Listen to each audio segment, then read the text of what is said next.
Wouldn't you know it, I forgot to hit that gosh dang unmute button. Can you hear me now? Am I okay? Do I sound alright? Hey, there we go. Anyways, hi, recognize you from Dream Hive. How's it going?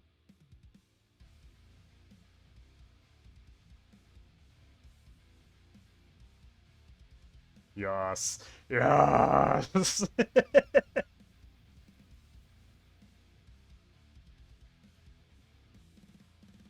So to see what is up. Well, what is up is me drawing, or well, I should say drawing. I am coloring some of my sketches for an RPG I've been designing.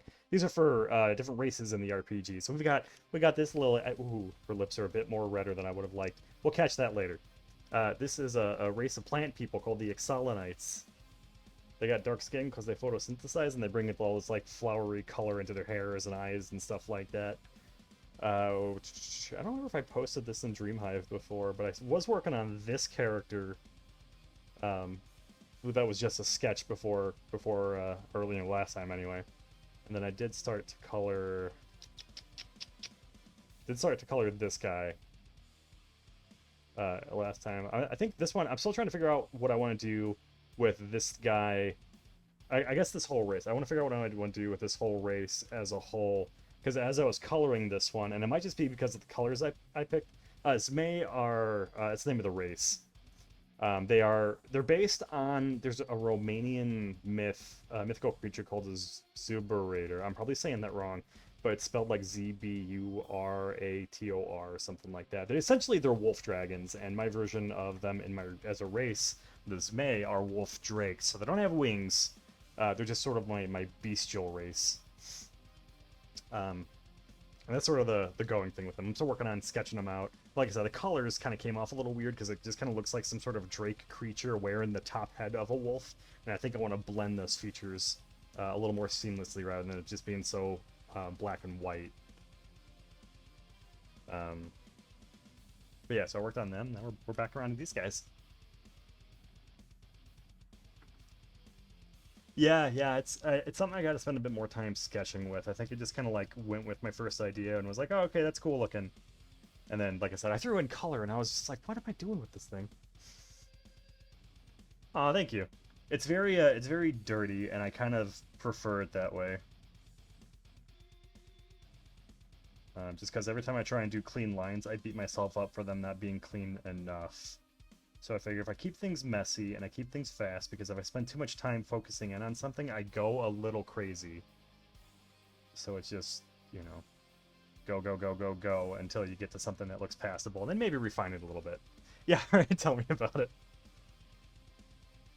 If I gotta spend way too much time on like, unfortunately, like I don't know that I have ADHD, but I definitely get I definitely lose interest in things pretty easily. Like I'll get to the point where if something just takes too long to do, I'm just kind of like, ah, I don't want to work on it. I want to do something different. I need a life.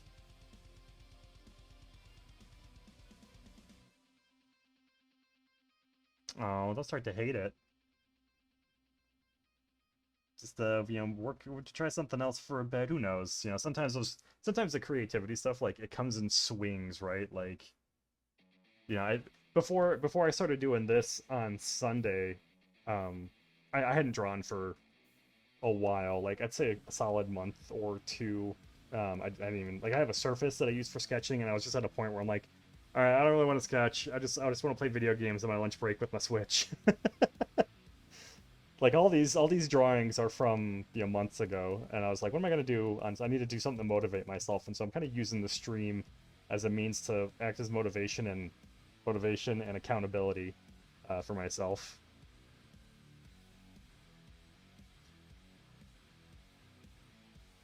Yeah, and so like I mentioned I've been working on an RPG.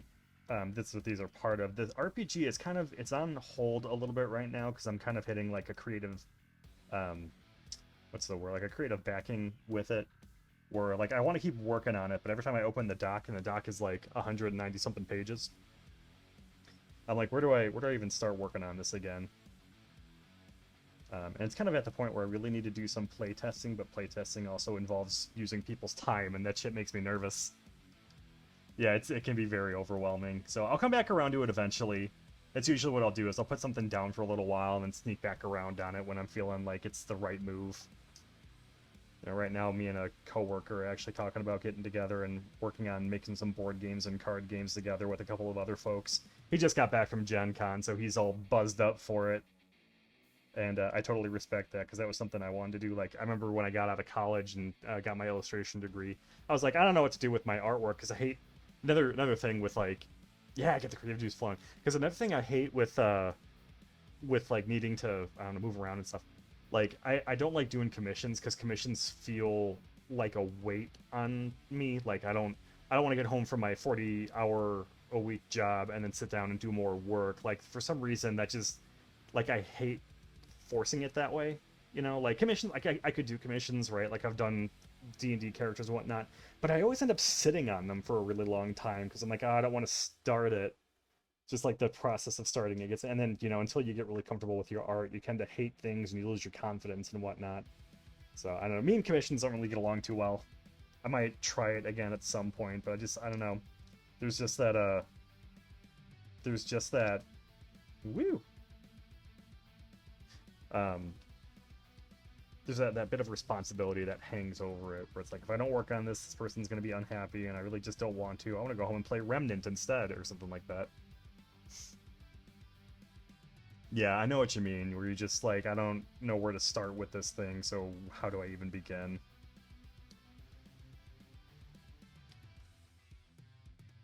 Or even like if you're partway through, like I had a commission before that was to do like a poster for a theater show, and like it was a friend of mine who was like, all right, you charge me what you would charge other people, and I thought about it, I was like, oh, okay, here's what I charge, and it was more than I'd ever charge anyone, and they happily paid it, but the work that I put out for them, I felt so bad about because I wasn't happy with it, and I didn't know what to do with it to make it better, and I think like that kind of scared me off of doing commissions for a while because, like I said, they were happy with it, but I wasn't. Like I felt like I delivered them on a subpar project.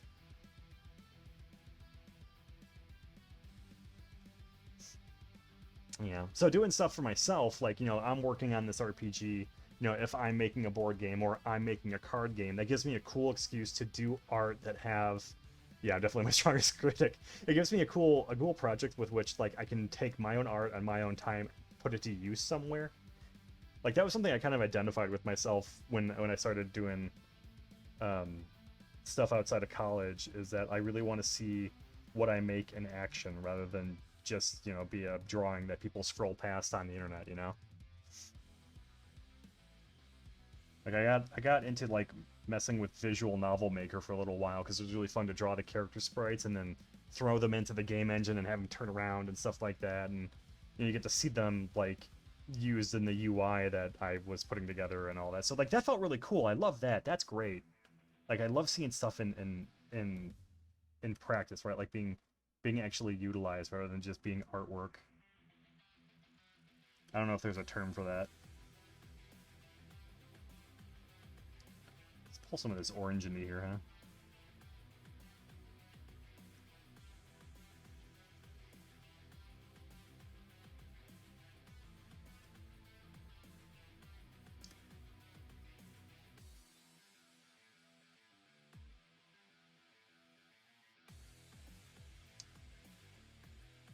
We're gonna clean. So like my drawing style is very it's very chaotic. Um, where I don't really bother with all these clean lines. Like all this stuff up here is just from the sketch. Like I'll go over it later with the overpaint, like and tighten things up, like this kind of. But I don't bother making them perfect because I just don't want to spend time on it. Like I could sit here with my pen tool and be like, all right, let's get this let's make it black. All right, let's get this perfect and redraw all my lines. And don't get me wrong, it looks good, but that's just not what I want to do. I love all this fast movement and just making quick decisions. And like if I want to make this line more intense, like I can grab it with the brush that I'm already using, but I don't bother making that thing a nice clean point. Because I spent years doing work in college where I would do the whole like, hang on, let me do this thing. where I'd grab like my tool, right, and I'm like, all right, outline, let's outline the cheek, right? Oh, that's not right. Oh, that's not right. Oh, that's not right. Oh, that's not. I hate doing that. It's just it kills my brain. Flip that back around. Granted, at some point you do get better with your line work to where you don't need to constantly hit undo, and you can just kind of do it in a couple strokes. Like you see people do it on like Instagram or something, where like, look at this thing I did, and they just get all the lines perfect on the first go, and I'm just not at that point yet. So here I am, reveling in my pigsty. Yeah, I've got this little controller thingy for working with Clip Studio, and I don't have the redo button mapped on it, but I have undo mapped, and I think I'm starting to like wear out the finish on it.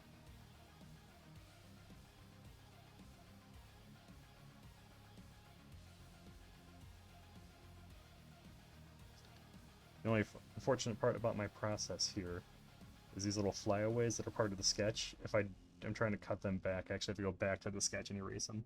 Which, you know what I haven't done yet? I can do two things. One, I'm going to copy the sketch because I don't like to be destructive. We're going to hide the second one.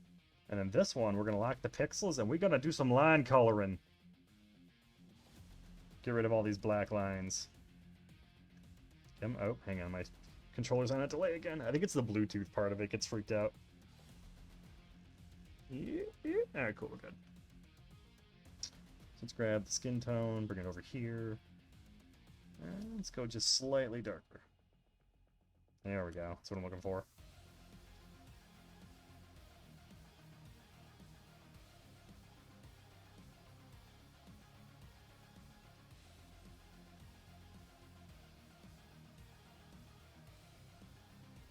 Alright, that'll color in some of this toning that I did already. Get the ears. Yeah.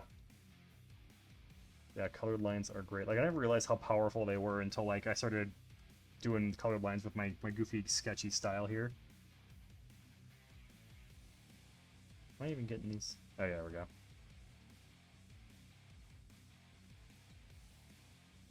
There we go, now we're really bringing in this color.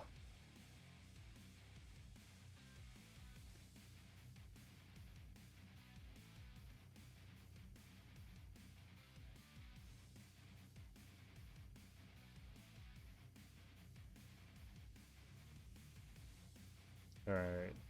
That's cool, I dig that. Cool. I don't really think I have any other lines to color, so let's go back to my overpaint here. Let's start to make the eyes pretty. Oop, come on. There we go. I think we will kind of go back a bit, make it more of like a dark gray. Block out these pupils, because once again, they were rough because of how I work. But that's fine, we learned to love it. And then grab that.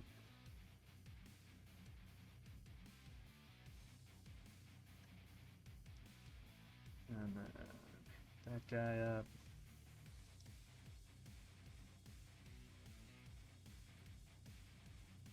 Kind of push that back. Let's make the eyelashes kind of darker again. Oop, not dark enough. There we go. Now we're drawing with black again.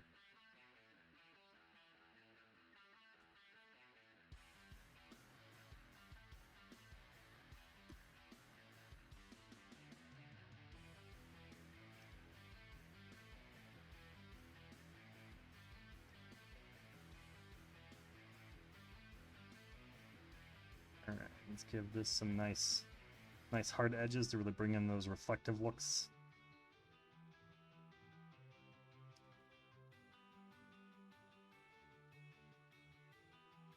I think instead of grabbing, we'll just pop the darkness down on the wheel here.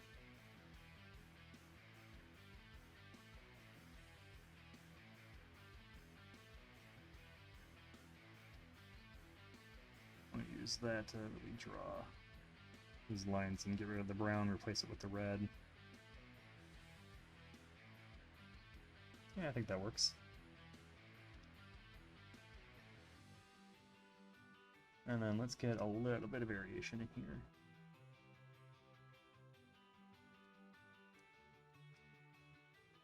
Let's make that a little bit smaller.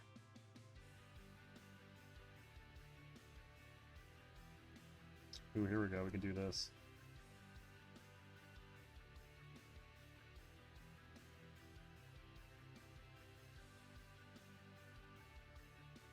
Don't know if I like these striations that much, so let's grab a blend tool. Actually, let's try doing fingertip here.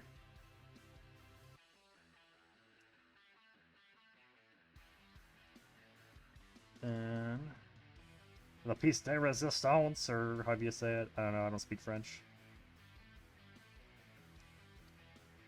Boom, shiny. Put that finger in the eyes.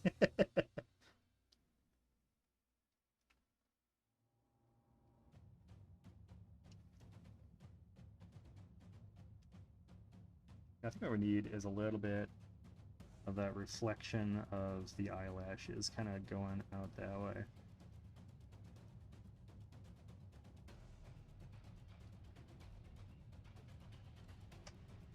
Alright, I think...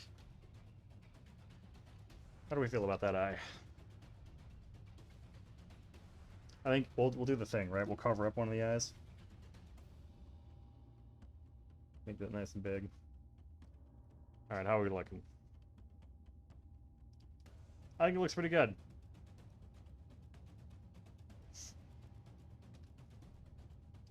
Let's undo that big smear. And do the other one! And we'll just color pick the same colors here. Make our lives easy.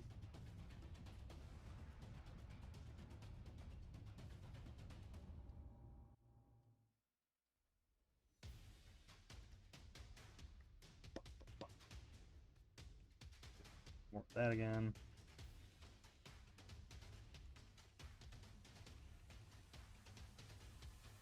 Think that pupil might be slightly bigger. Yeah, right, Mission Impossible. Should change the music to something more spy thrillery for this bit. I think we're still going to end up with, like... Yeah, I think it'll be alright. I think when I started this, the irises were, like, roughly different sizes, and it was kind of weird. Ooh, that's cool. We should do that on the other eye, too. Bring up a little bit of that. Yeah, boy. You know, I think I like that actually better than this little black spike thing we got going on the other side. So let's just go right over that. Color that out. And we can still bring in some of it, have it sort of like edge off these two color bits. Kind of like that. Try and get it this roughly the same angle. I think this needs to lose a bit of that. Put hair over it, done. Alright, we'll just, Oh yeah, what eye? Now she's mysterious and has weird hair.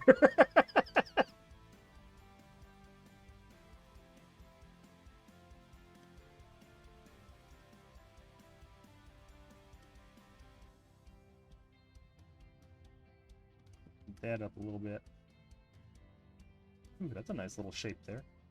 Let's kind of fake it over here. There we go.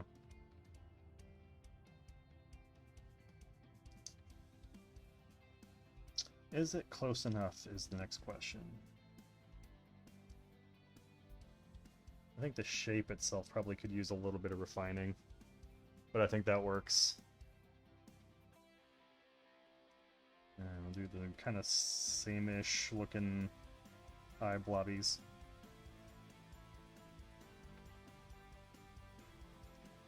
Yep, we're looking pretty good.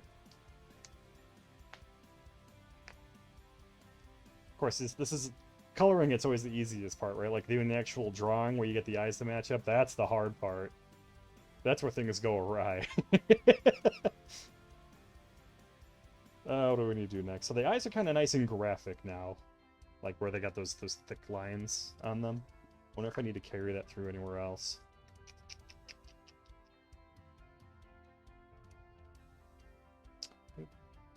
Maybe the mouth needs a bit of work. I think everything could kind of still use a bit of work. So what are we picking out? You know, one of the things I need to do on this, I think we're gonna do it in a different layer. I mentioned it earlier when my mic was off, and you might not have been here yet. But this race has like a skin modeling that matches like their hair color, and they have a chroma, right? That's just kind of like their flower chroma or their plant chroma or whatever, and that gets looped into their hair, that gets looped into their eyebrows, the eyes, and then the skin modeling that they get. So we're gonna grab. Actually, I think we're gonna turn off that and that for the moment. Go back down to the base colors here and grab this nice red. Oh yeah, I love doing this thing, man. Where we were, where we are.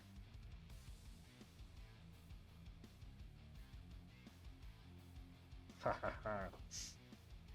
Alright, so then we're gonna name this layer modeling. You know, we've got. Do we want to do this? I might need to do this with a brush. Is that the right? Yeah, I think that'll work. I'm gonna make it a little bit smaller so I can kind of have a little bit more hard control over it. And I think what I'll probably end up needing to do with this layer is putting a blending mode on it so that it takes on the properties of all this rendering that we're doing underneath. Let's grab our fingertip blend here and kind of push things around a little bit and see what it does.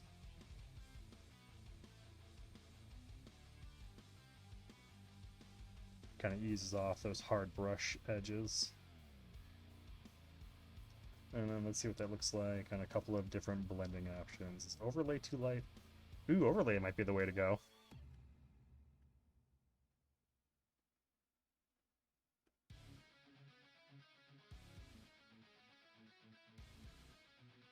Carry that up into here a little bit. Let's go back to our gouache brush. Shrink that back down. There we go. Let's throw in some little speckles here and there. Ooh, what are you doing? Oh, my controller is messing with me. Alright, gotta do this the hard way. Control Y. Save the day. Haha! You know, I wonder if this thing's just low on battery. I bet that's what I gotta do. Replace the battery in it. Do we like that shape? Draw with the Xbox controller. I got one nearby, but I don't know if I can program that thing well enough to do what I needed to do. Be like people beating Dark Souls on the trombone or whatever that guy did recently.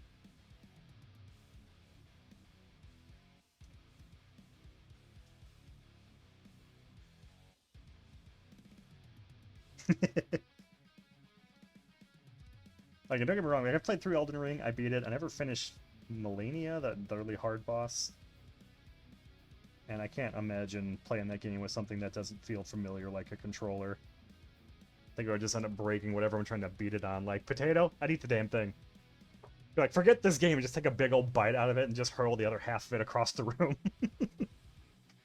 This dancing game. Oh yeah, like they had a DDR controller or something.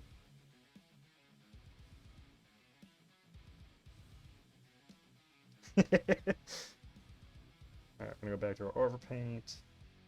I think I kind of want to do more with the lips, because I think... So one of the problems I had with this other person I drew was their lips kind of turned out flat and weird.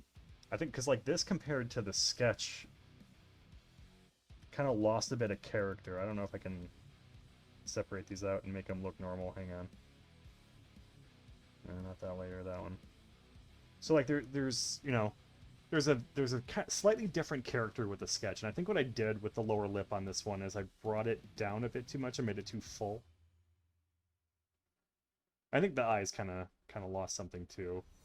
And I think it's just because of the direction the sketch was looking. Like, I really love the way the sketch character looks, but the rendered one the rendered one still looks cool, but it just, some of the character is different. So I gotta circle back around to that at some point, or just kind of be like, forget about it, it's different, whatever. move on, do it better next time.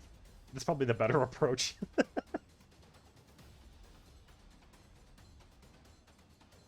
we're gonna do a quick save.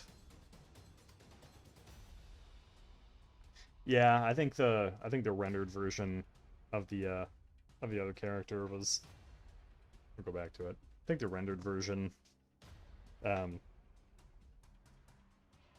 kind of looks a little bit too happier compared to the original. Like the other one, like it's still kind of happy, but it almost has like a slightly wary look to it because I think it feels like they're looking a little bit further to the right, whereas this one kind of feels like it's looking more like forward. So you kind of lose that, and then like the curve of the mouth here, like you follow that line compared to like this. I think because of the way the lip is rendered, it's doing it. But the mouth just doesn't feel like it has the same attitude. And I think it is just because it's pulled down. It's pulled down a little bit too far. So it's more like you know, more agape, like she's kind of got her mouth open rather than the one on the right. Just kind of feels like her mouth is just slightly open, but you're seeing the teeth. Which is kind of what I try to get back to on this. If it bothers me enough, I'll hit it up again. Let's get rid of these arrows.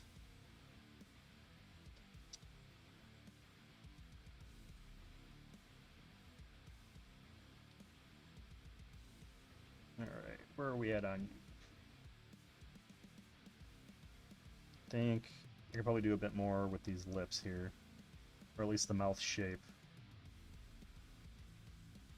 Let's bring in a highlight like right about there. Yeah, I think you're right.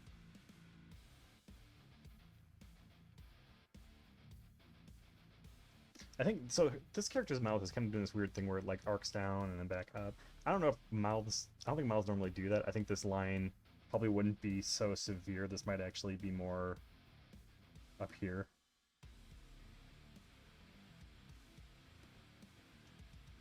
Let's soft over that. There we go. Nice and clean. Yeah, that feels a bit more natural, I think. Bring that out a little bit.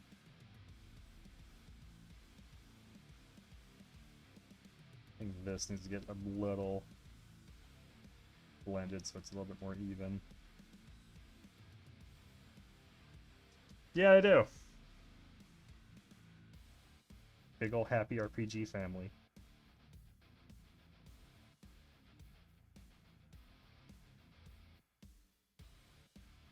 Concern. Like, ew. You know what we could do? Do a layer over the top here and just do a bit of experimenting. Like, what if I roughed in more of, like, that look?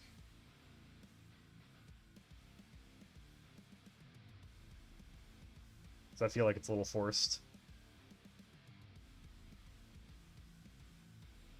You know, I think I kind of like that better.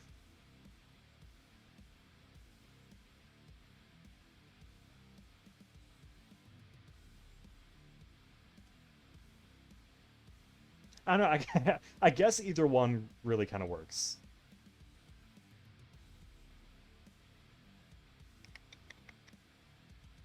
I made a GIF.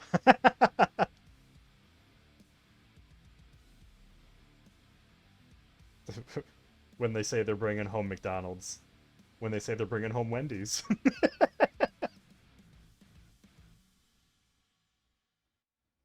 Alright, I think another thing of it too is I feel like this side kind of comes out a little... We're going to get rid of our little experimental bit there. I feel like this side comes out just a little too far, maybe? Like, it's probably... Let's do a grab. You can probably come in just a little bit. Oop. That line. Oh no, I'm making it worse. There we go. Yeah, I think that's a little bit better. A little bit nicer.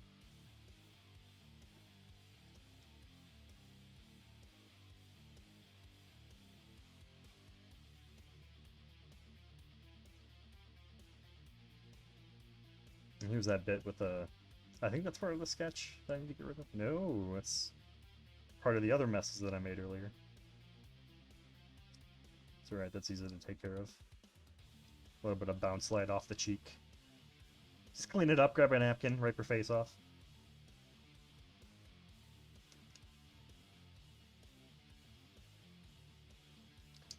Alright, and then I think this chin, because this line is looking... Oops, did you go back too far again? That's totally fine. Never happened, nobody's seen it. I think this chin's looking a little too greebly. I don't know. Alright, come on. Come on, wake up. You're embarrassing me. There we go. There's a little wheel on top of this thing. I don't know if you can see it too well. That I can scroll back and forth to change my brush size. Because I make it a point to not use... At least when I'm using most of my tools anyway. I think so that the size of the brush doesn't change with pressure. So it kind of keeps going crazy. Alright, hang on. What kind of batteries does this thing need? Oop, there goes my pen.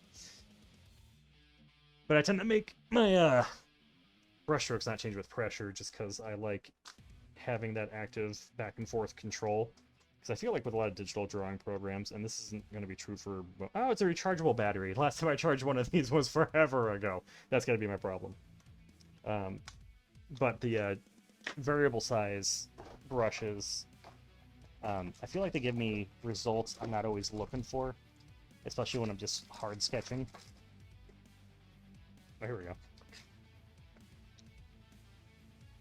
So I like the consistency of just having the exact same size and then just varying it myself. So having this little dial so I can just do that very actively is great. Not so great when this controller is messing up. All right, how we feeling here? Much better. Sometimes it is just recharging the batteries. Get plenty of rest and drink lots of water. There we go. Clean up that chin.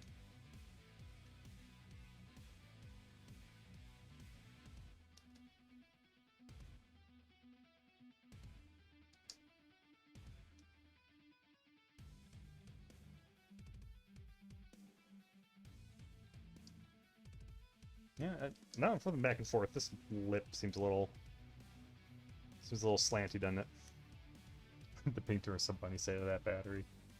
Well, it was a Duracell, right? Yeah, this one was a Duracell. The bunny's Energizer, isn't it? I think the bunny would be mad about that.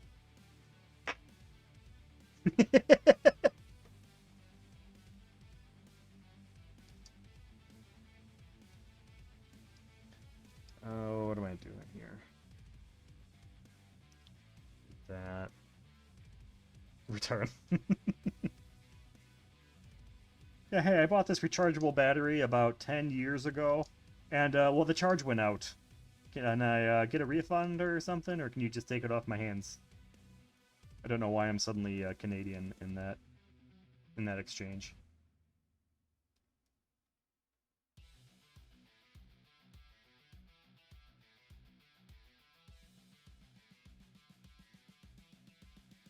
Remember, so I played D&D, and I used to do a bunch of DMing, and I haven't in a while, because it's, you know, like I was saying earlier, where, like, if I'm working on something for way too long, I kind of get tired of working on it, and I kind of get that way with DMing sometimes. So at the last game I was running, we were doing, like, a Mad Max setting D&D game, where, like, I kind of going along with the lines of how I write my own RPG, I created a whole ass setting that had, like, cars and rules for the cars and how to do chases and all that sort of stuff. Like, I had that all written up, and that was really cool. So we ran that for a long time.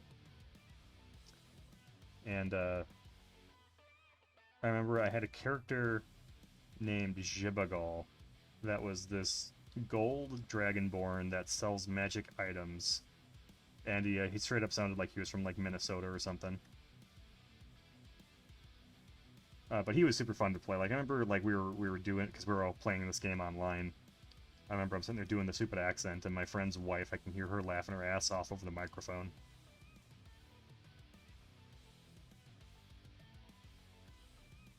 Somebody tried to steal some Butsa jumping, and they didn't make it past his little anti-magic barrier. And he was like, "Oh yeah, no, you're not supposed to take that. That belongs to me. But you know, I can have him back now. That'd be great." I don't do great accents. Like, and I totally acknowledge this when I'm playing D&D, and that when I'm like running a session, I'm always just kind of like, listen, I'm gonna do voices. They're not going to be good voices. They're not even going to be close to accurate voices, but they're going to be voices nonetheless. And part of that too, I always like to encourage my players to like really get into it by doing voices too, and that kind of helps to ease people into like, all right, well, his voice sucks, so it doesn't matter if my voice sucks. Nobody cares. At least that's what I think. I don't know if that's how it really works. Yeah, doing it that counts. That's exactly it.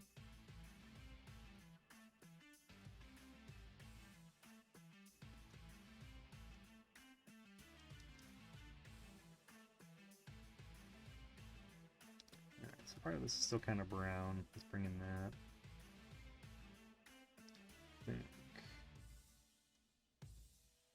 I think we'd kind of be able to see her teeth a little bit through this open gap. So let's pull in some lighter color here to kind of act like that.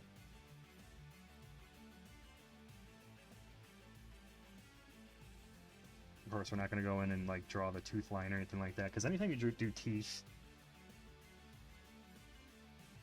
and you do like that little center line, boom, buck teeth.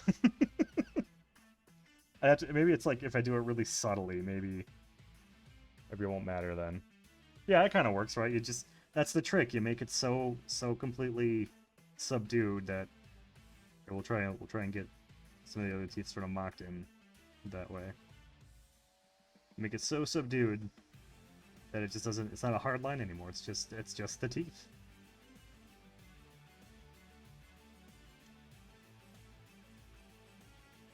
Yeah, teeth have a bit of a shine to them, so let's bring in just a little, kind of towards the light source. Nope, kind of looks like she's chewing on a gummy worm or something. Alright, maybe if I clean it up a little bit, we'll do a last-ditch effort before I just bail on this whole rendering teeth idea. I know, I give up so fast. I don't know, what if we zoom out? Maybe it doesn't look so weird if you zoom out.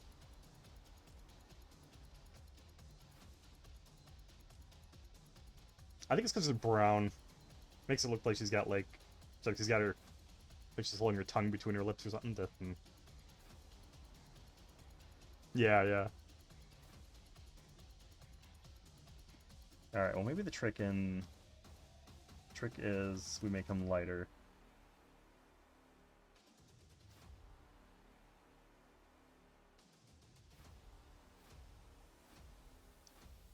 Oh, that's a lot better.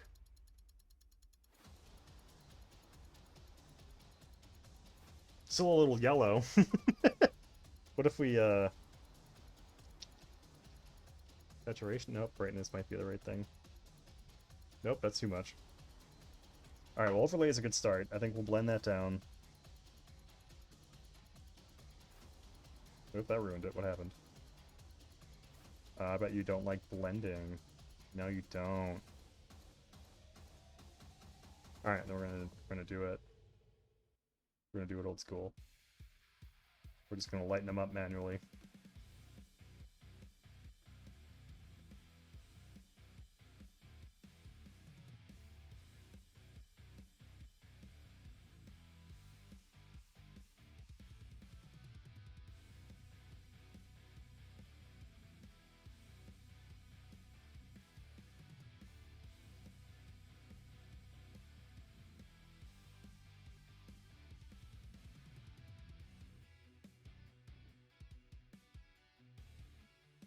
Grab that. I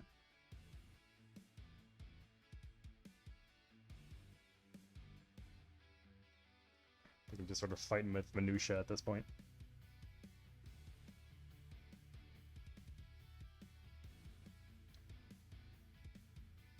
Sort of feels like when you get like into a game and you're like, all right, I'll stop after one more run, and then like you're down another hour going, all right, I really should have stopped like an hour ago. Just determined to make this work. I just gotta fight Ornstein and Smoke one more time. It's getting worse.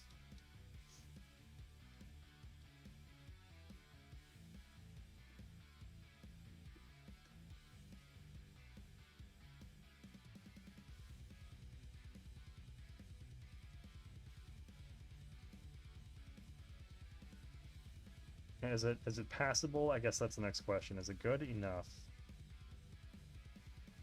You are dentist. Artist. You know, I often make that distinction across those lines very often. No, I think that's passable. All right, that's. I think if I really want to mess with the teeth more, I could do it in the future. But I think for now, I'm done messing with it before I get like too into my own head and ruin it further. I think like this bottom lip looks kind of huge though, doesn't it? Kind of huge and kind of lopsided.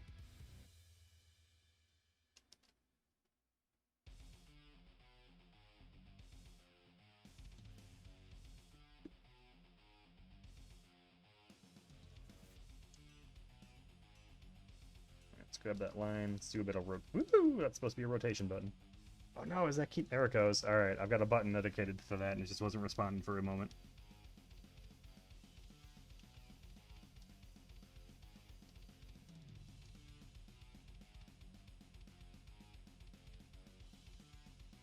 It's still kind of lopsided, and I got this weird thing where I turn my body towards my canvas, kind of like instead of just rotating everything. I see it? I do it still. I promise. I am not immaculate.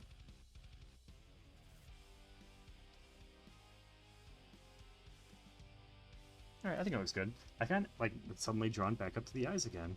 Because I think I need to do that thing where, like, this gets really shallow towards the eye socket. They kind of climb up here. I think I need to do, like, one of those things. There's probably a term for that, the little eyelid bit there.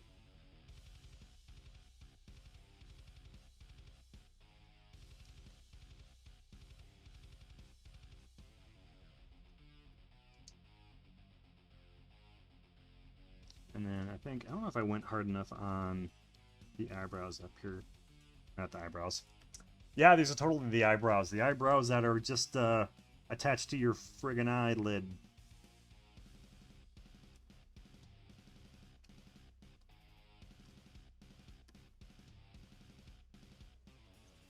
Yeah, it's a little too brown here, I think.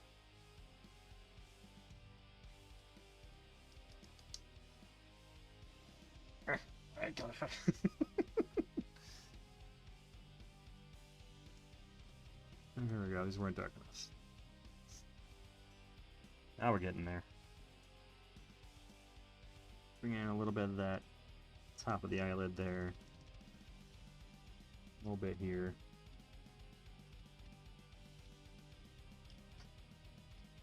Lid brows. Yeah, no, I'm pretty sure that's medically identifiable.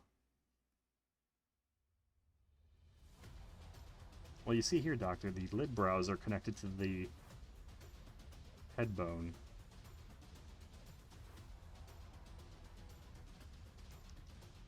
It's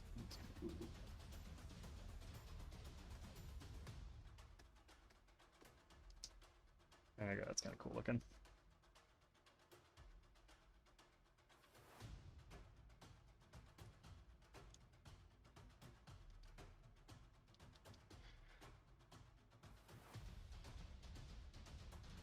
And then I think what I need to do to make these pop a little bit is you give them just little touches here, like they got glitter on their eyebrow or eyelash. There I am again with the eyebrows, with the eyelashes.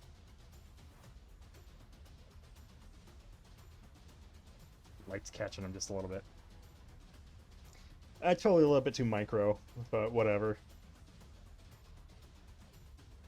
I haven't done any subsurface scattering on the skin, so maybe I need to fake in some of that. Pitch that for a second. Eye bashes. I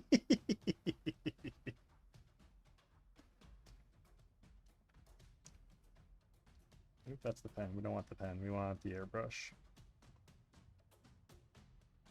We're gonna just soften a little bit of this mess here.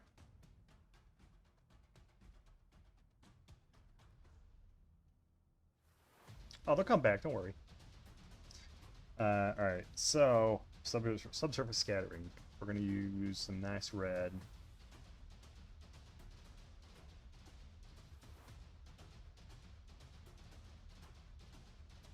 I'm going to bring in where this light and the shadow cross. You know what I'm going to do, actually, because I'm not entirely sure.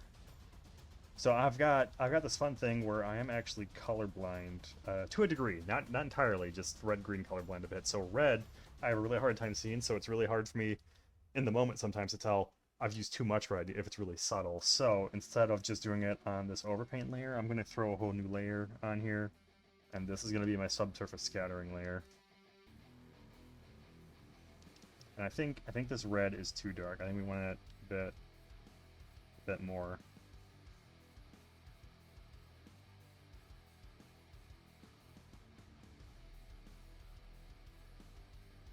Get it down on the collarbone a bit. A little bit along the neckline. Really subtle. Again, I don't know if it's enough. I'm not exactly a master of this. Like, I know the technique of applying it, but my color blindness prevents me from seeing it well. So I think it's the kind of thing like I can do it one day and then I'll come back to it the next day and look at it and go, okay, that was a bit much, style it back. So me having that on a separate layer makes a lot of sense. So I do think that gives a bit more life to the skin tone instead of it just being muddy. Throw a little bit of it there. I got some soft thing going on there. Yeah, just refresh the brain. Like, I used to... I love this idea, and this works for video games, too, I've noticed. You get this how do you... It's like the rest and relax thing. Like, from playing Elder Scrolls Morrowind back when I was a teenager, I remember from that game, you go through, you do all your fighting, you get your experience, but you only level up when you sleep, because you've had time to reflect on the things you've done through your day and through your journey and everything. And so, like, ever since I played that game, I'm like, that shit applies to real life. Oh my, and I'll see it happen to me all the damn time where, like, you know, you play a game, you get tilted on it, you put it down, and you come back to it for a week later, and, like, that boss that's been giving you hassle, you beat it first or second go the next day, and it's just like, God. You know, sometimes it is just taking a break for a second, and sometimes it is, like, you think about it later and you go, oh, I didn't try doing this, or, oh, what if I did that? It's just, you know, you get your brain sort of, like you said, refreshed is really the better way to put it. As I always referred to it as like the rest and relax method. Nah, that's a bit too much. A little bit. Nose looks a little lopsided, doesn't it? I think it's because the lighting is a little uneven.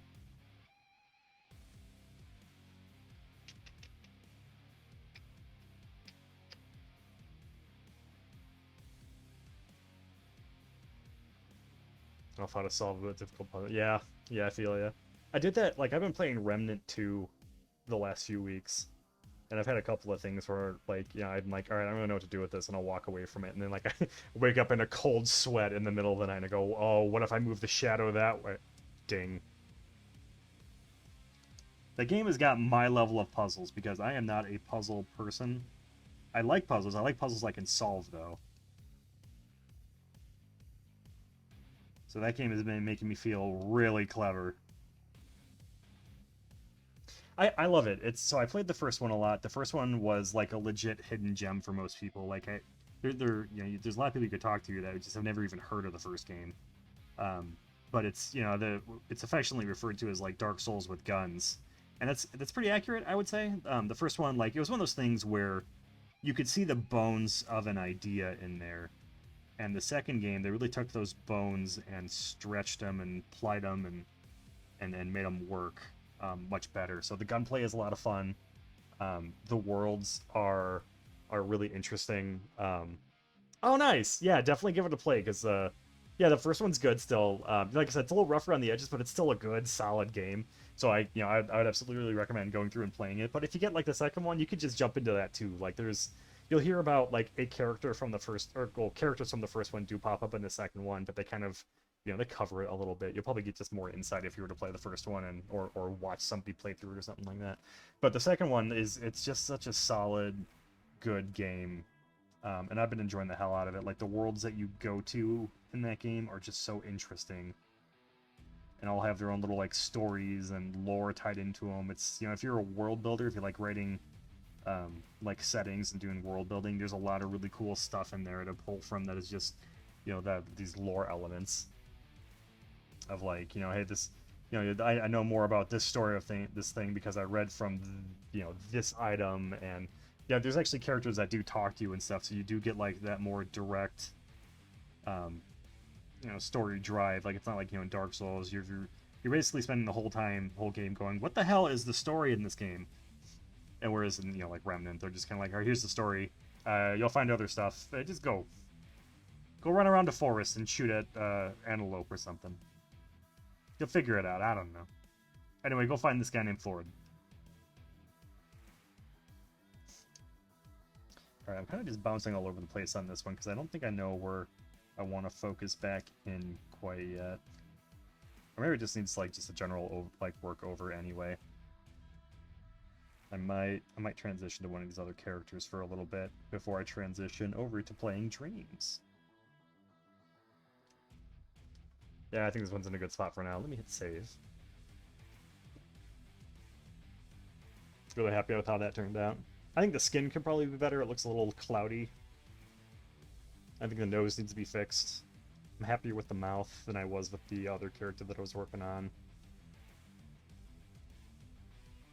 She is cute. First one of these that I drew was this one here on the right, so at some point I'm going to really want to color her too.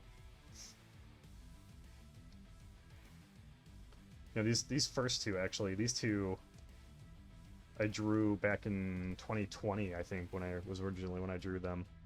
I never colored them. They were just kind of like, you know, I'm doing whatever practice.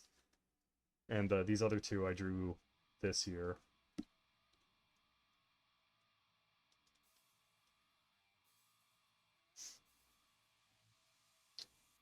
Alright. Well, that's been saved, so we'll move over. I don't know if I want to do...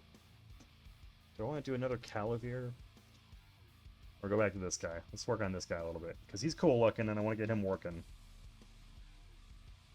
So I think we're gonna get rid of... We're gonna get rid of the shadow and light. I think we're gonna mess with this green, I think, is what's really throwing me. Where's my magic wand? Magic wand! Let's hide that. Grab that, and that, and that, and that. Grab all these greens. And let's hit up. Is it in here? Total correction. Yeah, you saturation. My friend. So I wonder... The hair is kind of like a cool gray. I wonder if the scales should be like a cool gray as well. Because I think the green was just too divorced from the rest of the color of like the mane and the hair and everything. Let's bring this up a bit. And I think what we can do is kind of get them kind of closer in color, and then just kind of render them kind of differently, because scales are going to be more textured, and probably have more like craggly bits to them. I think that's totally the way to go, because I'm already liking that better. No, hang on, there's a button for that. Boom. Alright. And then we'll pop the shadow back in. We'll pop that back in. I think this shadow really needs some cleanup, so I think we're going to handle that first. Blend. Ah! Okay, it wasn't the battery. I'm going to guess it's just the Bluetooth connection. It's being kind of finicky.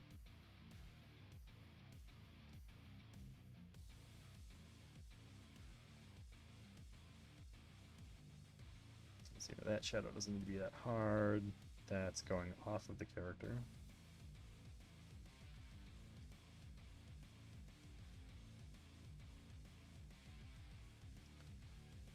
Tap.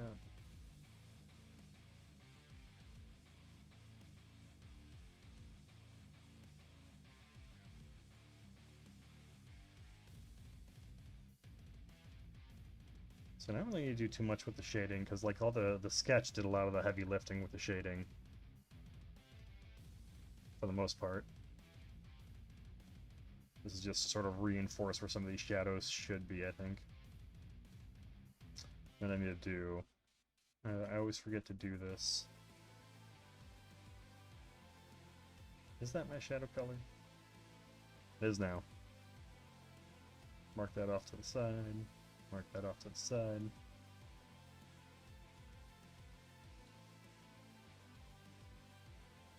Oh, nice.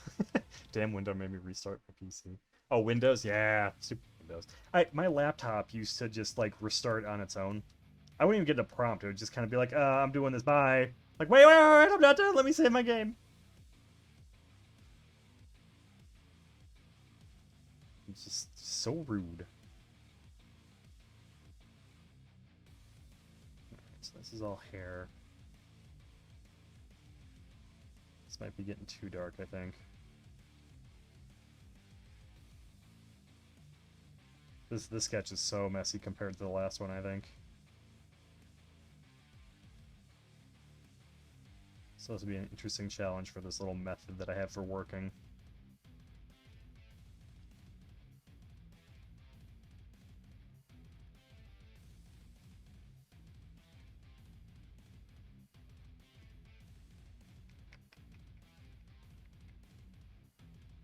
Yeah, braids are a bitch, man. Like, it's essentially like that's your weird inner shape, and it kind of does this.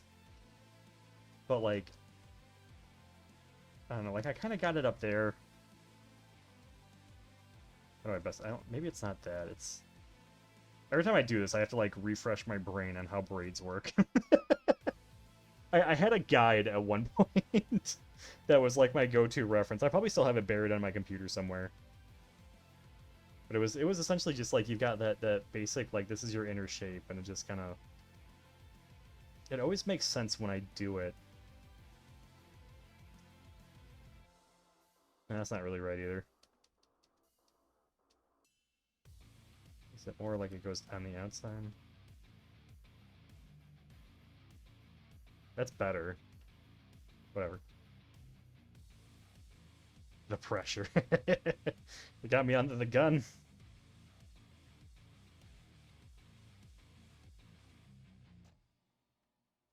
Better artists than I can teach you how to draw braids. I won't be the one to do it. Mostly because I don't know how.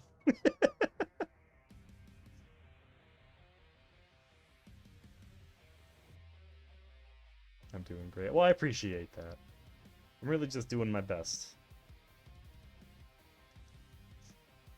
Alright, I think I'm getting a little bit too into the weeds with the shadow here. Man, I remember when I was in college, one of my instructors freaked me the fuck out because I'm sitting there drawing a rhino for a project. And he comes over and he looks over at what I'm working on. And I didn't pick any specific sort of rhino. I just went on Google and I was like, rhino picture. And I started drawing it, and he comes over and he's just like, oh, you're drawing a black rhino. And I was like, there's different kinds? And like he just knew them because like, so my instructors in college were medical illustrators, so they were very like detail oriented people. So like they just knew a lot of different things, and my memory sucks. I've always been a terrible student because I can't focus, I can't pay attention to things. You know, my memory's just bad overall. So I gotta write down a lot of stuff. So when I take notes, or when I have to be, when I know I need to know something, I go crazy with notes. Like at work, I've got my work computer, I'm doing my work stuff. My boss ever comes to me and tells me like, all right, hey, we have this thing at this other location. We need this work done now. I'm sitting there with my pencil going, all right, just scrambling to get notes out. All right, I think we're gonna push the multiply layer back a bit. I think this layer might be a bit overpowering, so I think we're gonna about 80%. I think would be happy. I'd be happy with that. Do I want to do anything with the underpaint layer? I think keeping underpaint dirty like this is fine. Like, this is all over the damn place. You know, this is just for me. It doesn't need to be cleaned up for a client or nothing, so it can just stay messy. I think we're going to do some line coloring.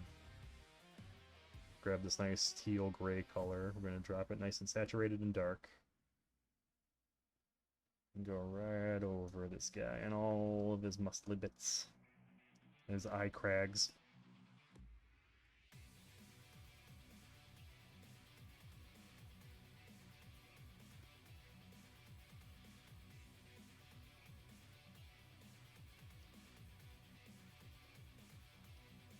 Places in post. I keep like so I just started like a month or so ago actually using the calendar in my phone, and like now I have do way better with keeping up with what's going on, because like if somebody says, hey, what are you doing on this weekend, instead of me just going, I don't know, but I bet I can do things, so like I'm accidentally like double booked on things, I'm actually putting everything in my damn calendar. So if, my wife is like, oh yeah, hey, let's go to this show on this day, like even if we don't have tickets for it or anything like that, we haven't, we're just, it's tentative, I'll punch it in there so I don't forget this is the day we were thinking about doing something. Because otherwise, like me, for some reason, numbers turn my brain off. Like, and unless I'm focusing on the numbers, the moment somebody starts to talk like numbers and dates to me, my brain just checks out, man. It's like, all right, I'm done. Here's the room key. I'll see you in an hour.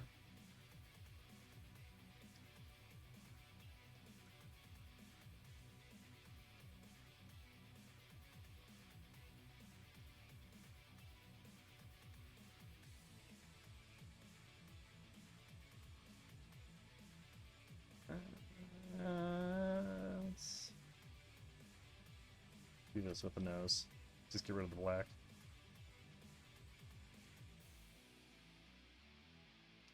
Hey, what is that? Get out of here, whatever you are. That's gotta be an artifact from, like, when I actually drew this character. Hides.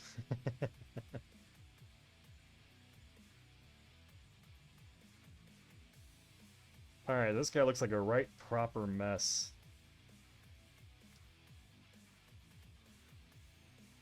So, let's overpaint on it. Let's do the fun part. He does look dangerous. He looks like, I love like how aggressive this guy looks. And then like you go over this one and she just like this is a female. Just looks like very like looking to the horizon, kind of like in this wary kind of look. And then like this dude over here is just like, oh, someone bit me. And then this one's gonna be kind of edgy too, probably. I don't know. I don't usually draw like anthropomorphized characters, so like the whole aspect of like drawing the snout and everything is kind of different for me. So I spent so much time over the last like years just being like, I'm gonna practice drawing people because I like drawing people, and so I've gotten okay at it. Like faces I do a lot better with. I'm better with general anatomy, obviously always better with looking at reference. There's still parts of the body that are like, all right, I don't know how to draw that when like the arm is twisted like that, and then like over the head, and like what that does to your shoulder. Like it's still something to work on, but I'm better with that than I am with any sort of animal anatomy. Uh, Alright, where are we gonna start with this guy? There's just so much going on here. Is it dumb to start with the eyebrows? We're gonna start with the eyebrows. Look at them eyebrows.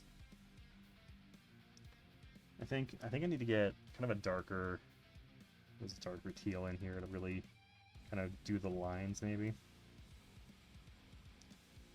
A bit darker. Darker and darker still. Oh, nice. Yeah, I have very little practice drawing anthropomorphic people. Like, I think I did it a fair amount in high school, but like I never really, like, I just kind of drew from memory in high school. I wasn't like, I should look at reference. Like, I had this weird chip on my shoulder because everyone was like, oh, you're so good at drawing. So I was like, haha, I don't need reference.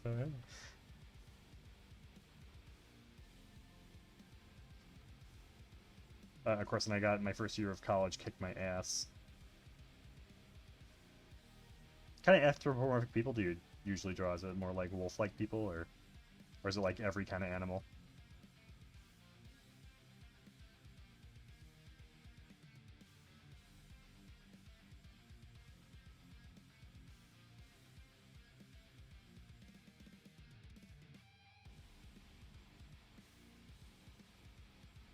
Let's add this shape in right there.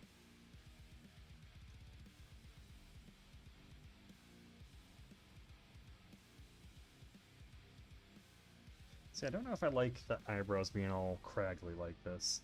Like, I think I'm okay with it because that's how I initially drew it. Maybe this is just like this particular guy's eyebrows really craggly. Maybe more of them can have yeah, let's do some experimenting real quick here. Maybe like other ones can have more of that shape, that arrowhead shape.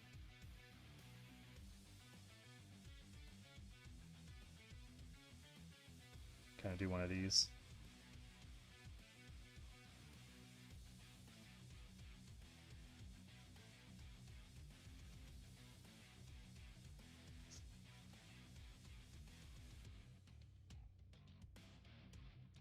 Like, I think it'd be cool. I think it's just gonna be like it's gonna be like I don't know, a genetic subtype thing, right? Like where people just grow different, have different scale patterns and stuff like that. I think this guy is just gonna be craggly. Scale brows. Hell yeah. They kind of like, and they arch around the eye, right? Like they create this big socket. Eh. All right, so that's kind of neat. We're gonna stick with the craggly bit because it's already what I got here, so I'm just gonna run with it. I'm just gonna keep working on cleaning this up a little bit, make it a little bit more defined and not just so hazardously strewn about. Kind of floundering a little bit on it because I'm like, what do I do with it? Let's get some of these edges kind of lit up, lit land. Reflect the iron fights. Yeah, that would make sense. I mean, that's kind of what our eyebrows do, right? Like it prevents water from falling into our eye. It's the whole point of the damn thing. So it can make sense. This is more, maybe more protective thing. And in like the lore I had written for these guys, they're very competitive. Like they're deeply respectful and they're very competitive. So like even if it's not necessarily like they like to, you know, there's a sort of a tribal warrior culture with these guys. But their whole thing is self-improvement in their field. So whatever they do, so if like one of them is, you know, like an artisan of some kind, like usually the artisans develop a rivalry, even if they're not like in competing fields or something like that. They always look at like what somebody else is making and do a hard comparison of that to themselves and be like, all right, if they're doing that, I need to go do better. Like they're very driven that way, which can kind of make them bullheaded. Not to keep like, you know, different racial things as a like, you know, like all elves are snooty. Like I don't want to do that sort of thing, but that's kind of what this society is more founded on. It's not necessarily a race marker so much as it is like a cultural marker.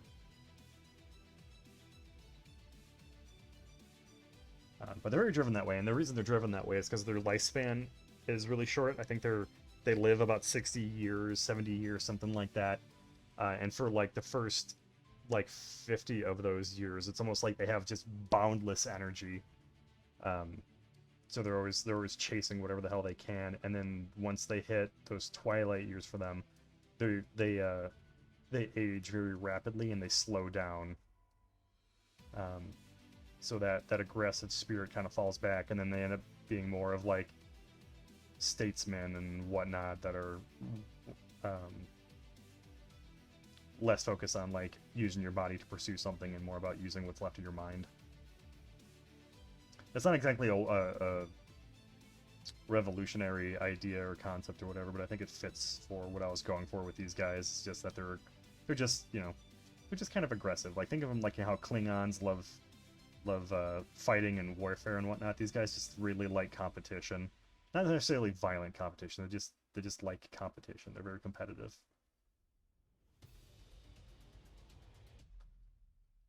All right, let's do that to that. All right, it's getting there. It's getting there.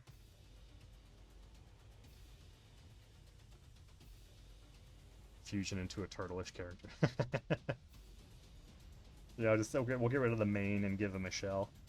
Yeah, that's one of the things I kind of wanted to do with these guys. I wanted there to be a bit of sexual dimorphism in that, like the males, like you kind of see it with like birds, right? Like peacocks. Male peacocks are the ones with the big colorful plumes. Like they're big, and male lions have the big mane, right? So I kind of want to do that with these guys, where like they're kind of more wolf-like, but they do still have like this big mane, which is why this guy's got this big like lock thing hanging down here. and you know, the females cut short.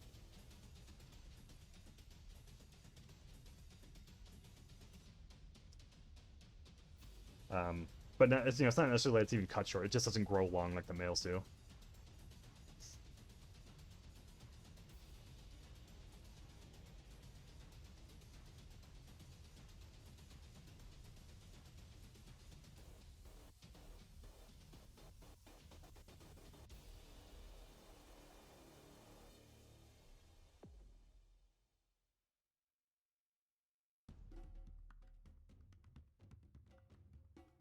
So it's a bit more of a broad swath here.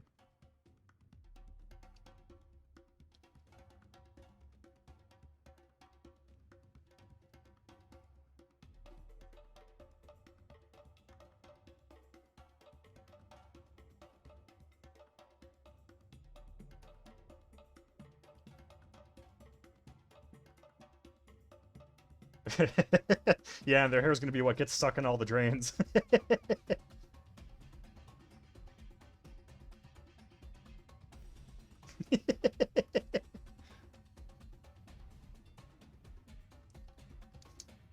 I'm really focusing in on this eyebrow. Let's go do the other one. Let's not get caught up too long doing the same thing, huh?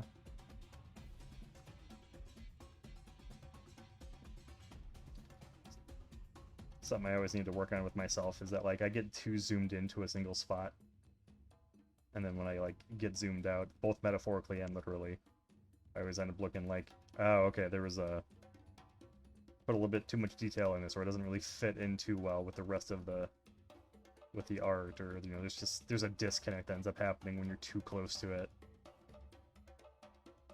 I've gotten a lot better about it. Like, working on the surface for sketching, like, it's... Thank you. It's a little bit harder to, like, really focus in and draw really tight on something, so it's kind of making me keep zoomed out like this. And it kind of helps too, like, I've got my drawing surface here, and then I've got an ultra wide, which is what my camera is mounted on, that has my stream on it, so it's actually kind of acting as a second monitor that's allowing me to, you know, look up and see it. Like, all right, I've got it, I'm right here, really close to it here, look over there, hey, it's a little bit more, you know, not technically zoomed out, but it's further from my face, so I'm not so hard focused in on a different thing. And you can do that with Windows too, like this thing, canvas, new window, it creates a second window here. So if I wanted to, I could, like, drag this somewhere else and, you know, keep that full view going on, and then switch back to my normal one and see how it looks as I'm working. This is a lot better done with a second monitor setup, so you can have, like, the whole thing going.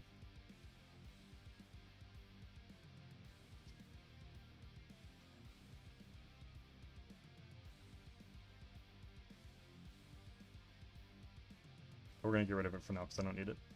Go away. Alright, we do have a bit of this reflected color coming in, this sort of bluish color, so we're going to make sure the eyebrow on this side catches more of that.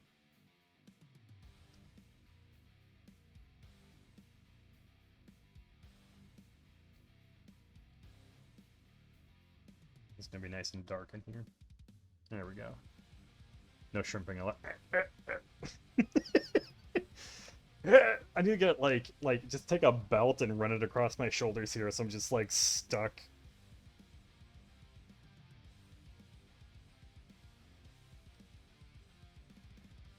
Posture check. You know, at some point, if this thing ends up getting, like, channel points and whatnot, I need to make that, like, a channel thing that you can just get for free. It just throws an alert at me. Like, hey, idiot. Ooh, that looks real good now that I've reflipped it. Oh, man. That reflected light coming off of here. This is tasty.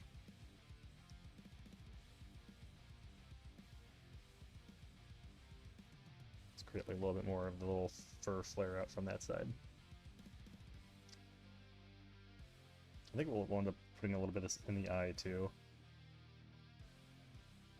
Speaking of eyes, let's get some eye action going on.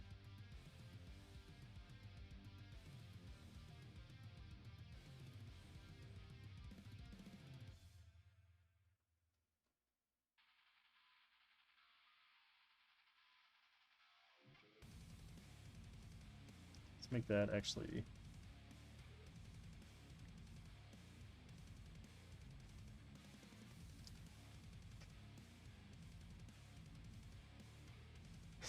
It's just crunching my cereals. They look awesome. Alright,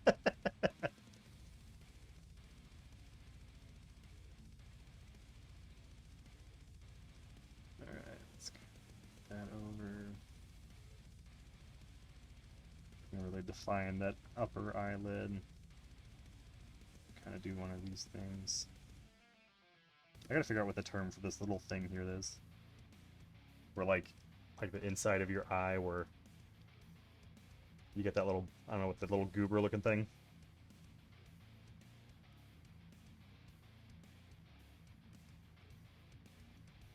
So I haven't like decided if these guys get eyelashes. Eyelashes, not eyebrows. Eyelashes.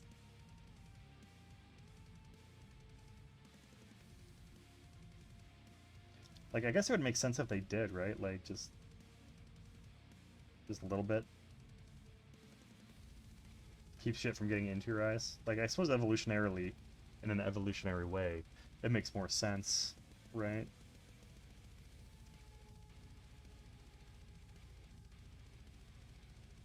Okay, I like that color. A little pop there.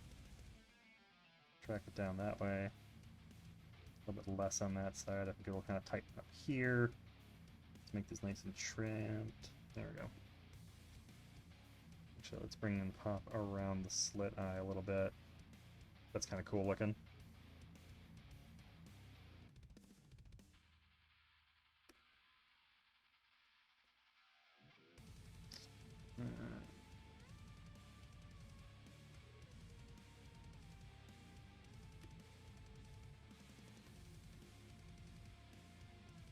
Oh, sick.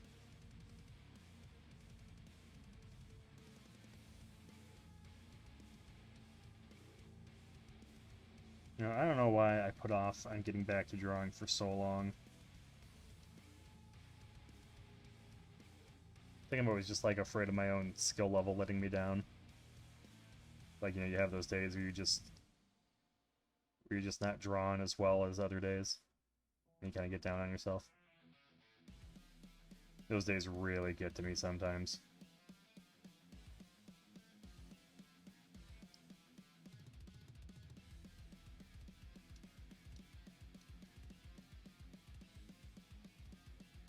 Caruncle? Caruncle? It's not like a carbuncle, is it? Caruncle. I have to remember that caruncle.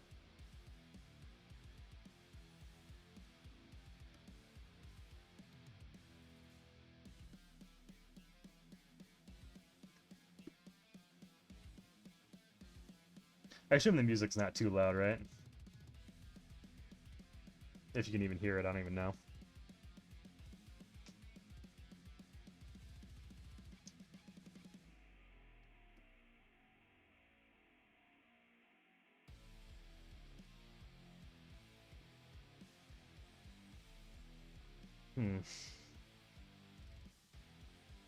Yeah, I suppose the hair would kind of like, it would be kind of creased in there and hooked around. That's probably a little bit too far. Bet it'd be more like there's a line from here to here. It kind of gets drawn up from there.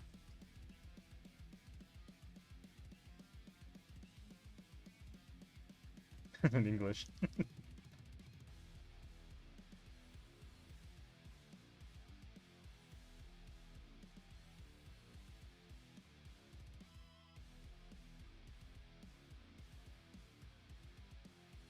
It is okay. Oh man, I'm over here headbanging and I'm the only one enjoying it.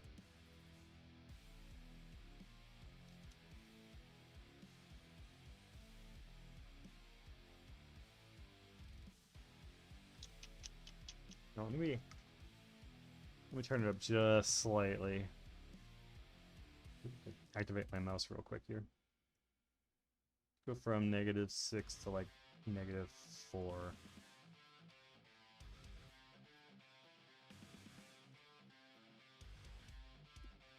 Obviously, I don't want to turn it up too high because I want you to hear my voice. But I can't work without music. I mean, I can, I'll just hate it.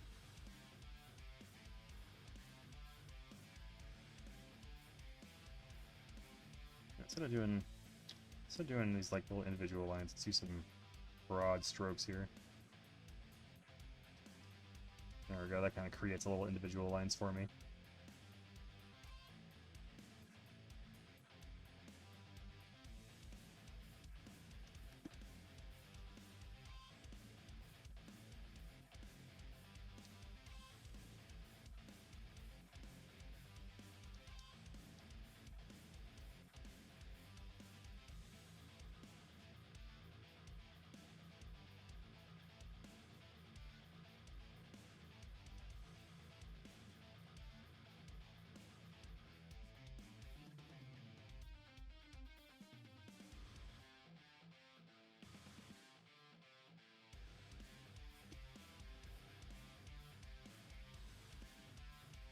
Yeah, it might have been in the song. And it's all made by the same guy on Spotify. So I assume it's all mastered about the same. But you could definitely have, it's definitely possible you could have some songs that aren't like as loud as others, or they just don't punch right in the speakers or something.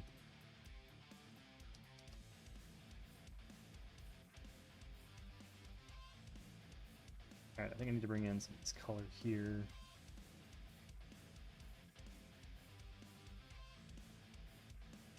Yeah, I don't really have a lot of experience running animals noses either. Like even this one's got some perspective issues. Like if this is, let's say, the center of the bottom and it has kind of that curve, you see how off that is? Actually, let's fix that right now. We'll leave that white line there for reference. So I think like this nose would kind of come up and around like that. And I think it needs to follow this curve. So the top of the nostril should probably be about there. I think if I do more of that shape, I think that's getting closer.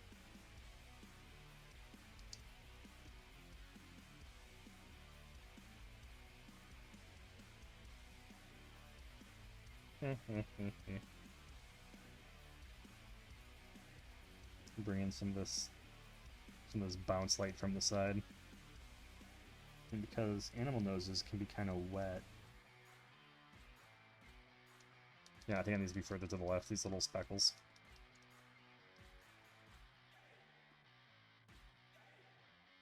Kind of like that.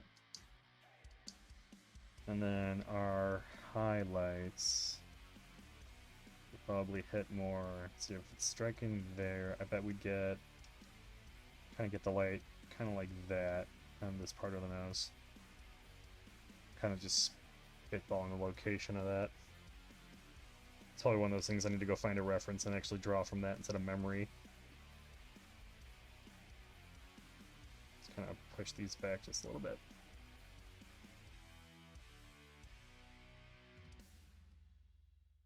Oh yeah, that's fair too. It could just be a dry nose.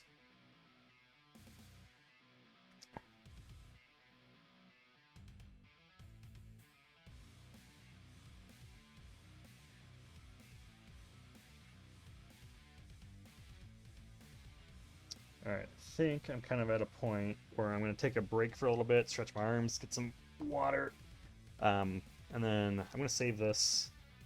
We're going to do a quick pop back and forth here and see like where we're at.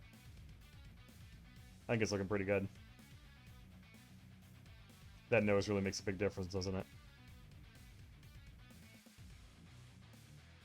Alright, have a good night. Thanks for stopping by and keeping me company.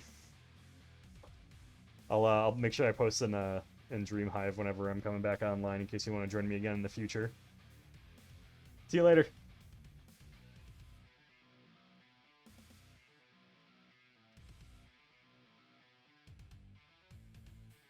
Alright.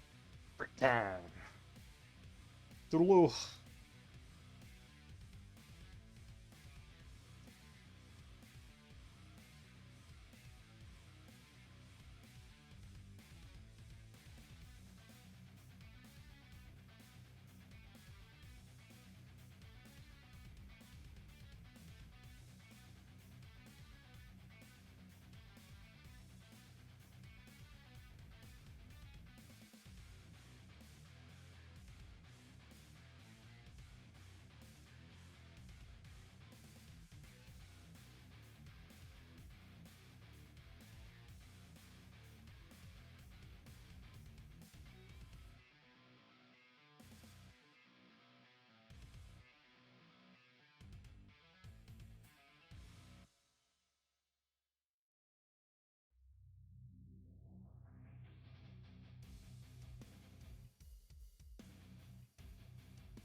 Dreams it is.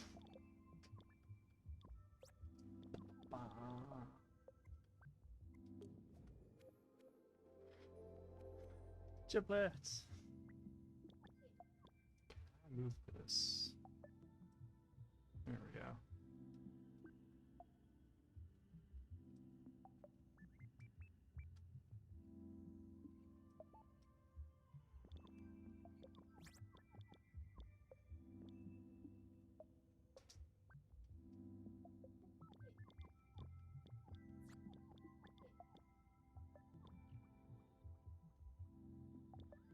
Oh, look at me, I'm gorgeous.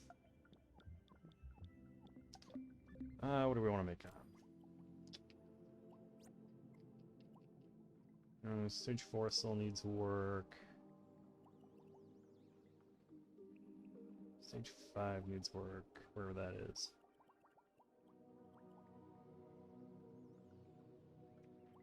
There you are.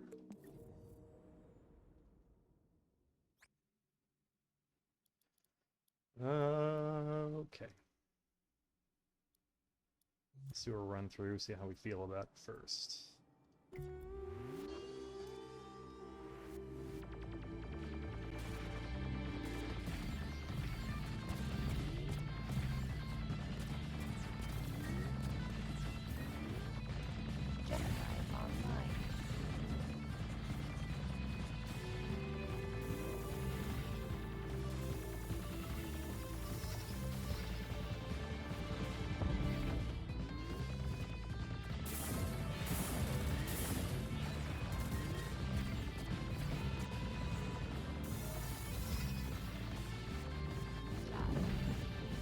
I'm terrible at my own game.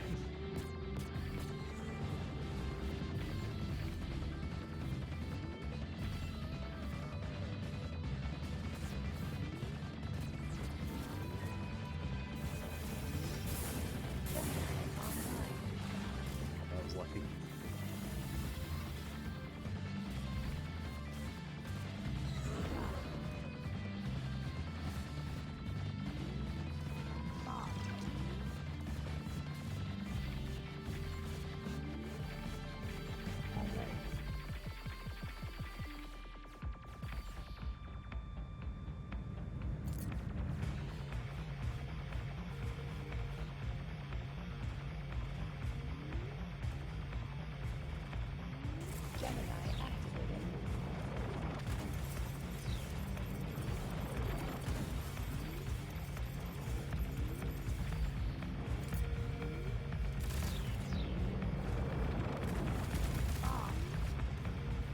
Ah.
Oh man, oh man, oh man.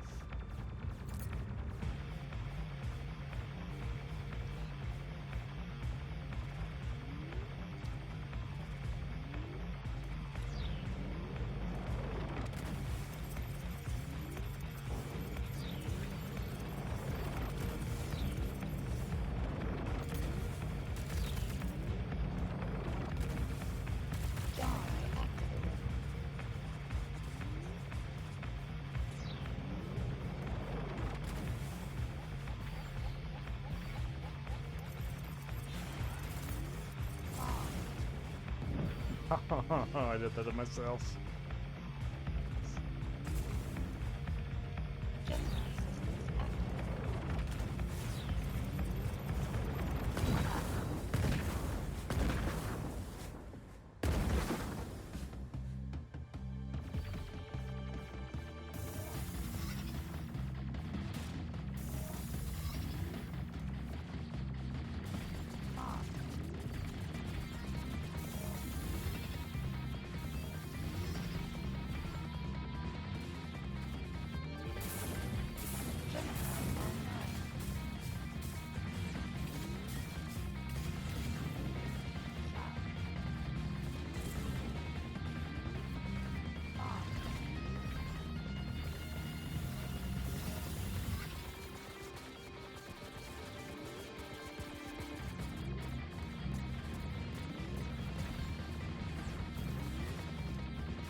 Wrong button.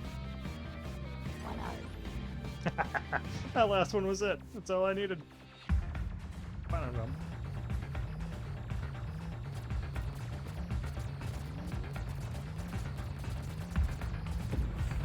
Balls.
All right.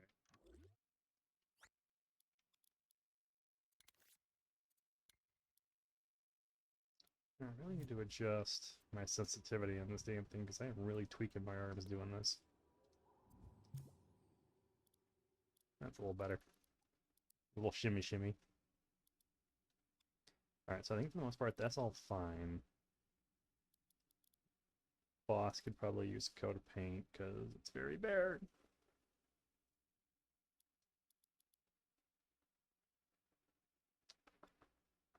Yeah, everything could really use a coat of paint. So what do I want to do today though? Let's pop back, go to... Let's make sure the tutorial's running the way I want it to run. Wherever that... There it is!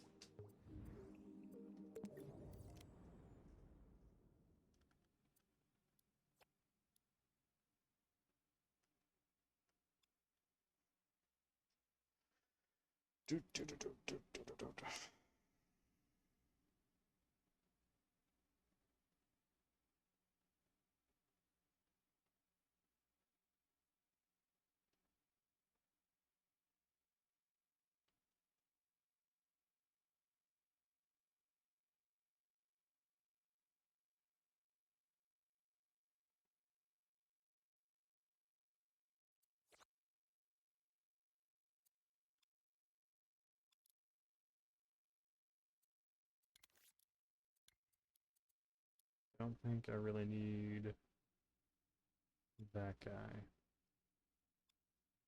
But we'll leave him.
Gemini online.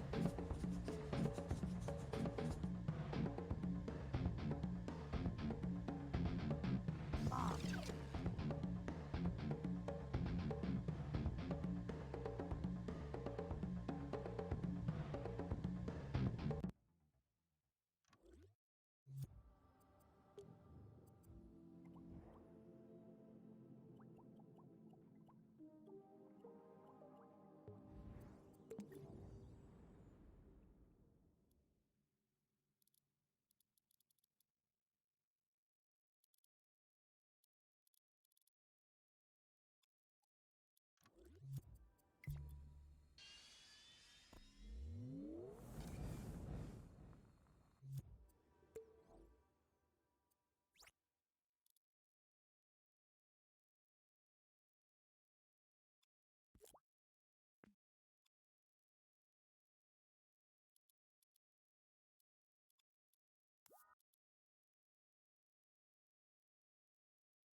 Alright, that kind of works.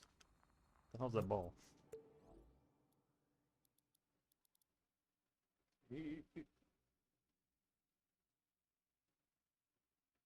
That. Alright, that shouldn't be visible. Sneaky, sneaky.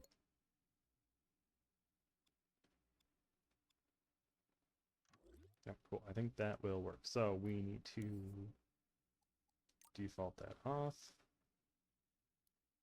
Setup. We'll turn that on. Boom. So then with this, the moon will have traveled.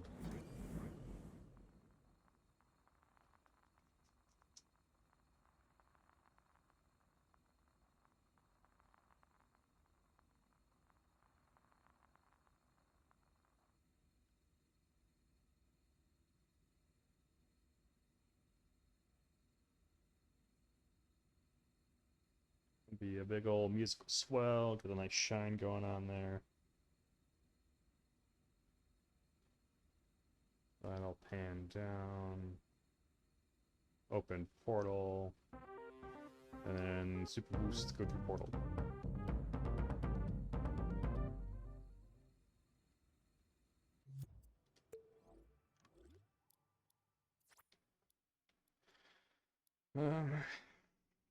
Alright, so that kind of settles the moon problem I was having, so that's cool. I think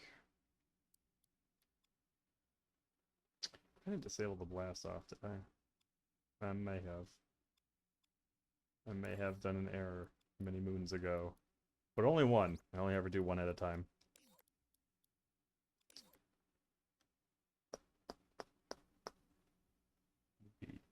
Where is it? That one. The one I just closed. Yeah, that one. Okay, now it still works.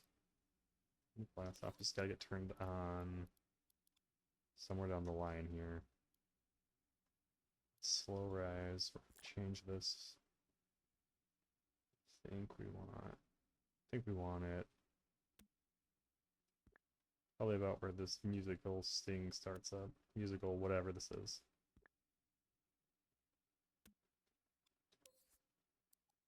This is B emote. Blast off. I think one of these cameras has got to get extended. It's this guy.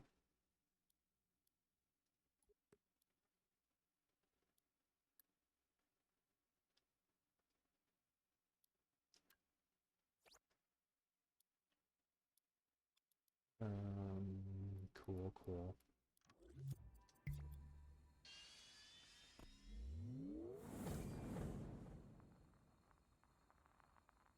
Giving me like a burning sun sound there.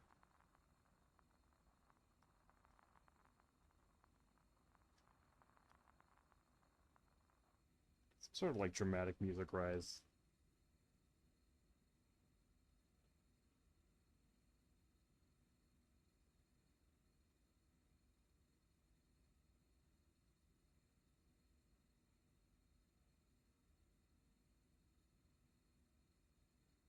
I think it probably hangs on that overhead camera just a mite too long.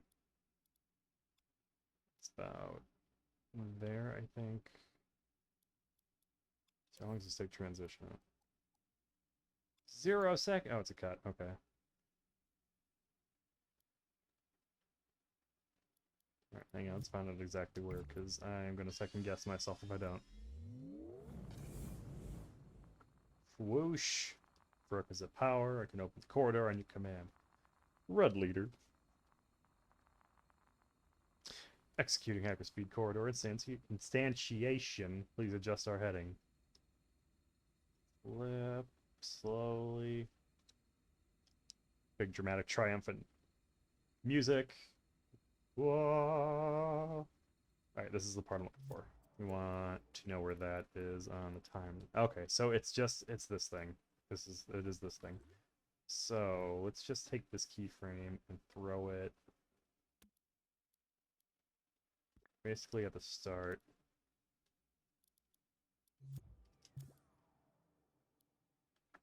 And then we'll get like a nice slow pan all the way down.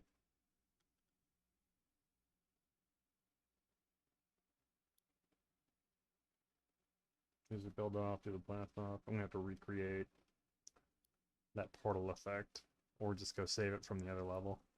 More likely that one. That's gonna take less time.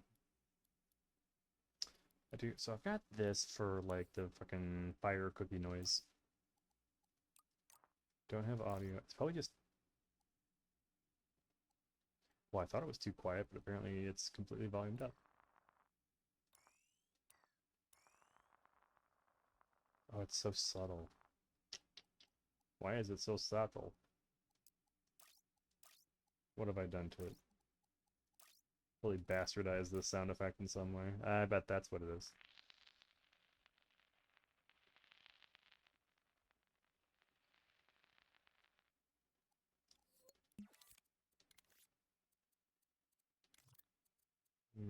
Nope, need mode. Where's mode? Mode! Sound effects. An ambient spot. Fire.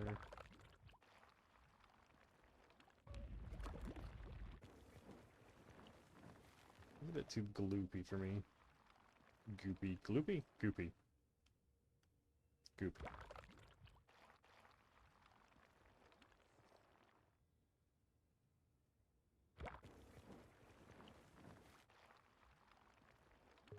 Alright, maybe that mixed with the ember noise won't be so bad, though.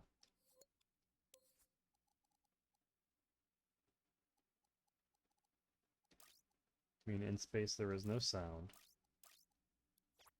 Go back over there. But we fake it, because silence is boring.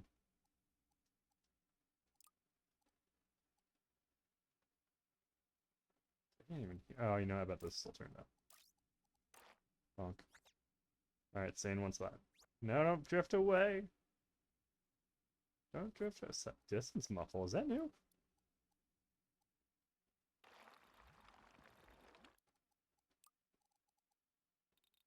Oh no, okay, that's just part of 3D sound that I never use. Got it.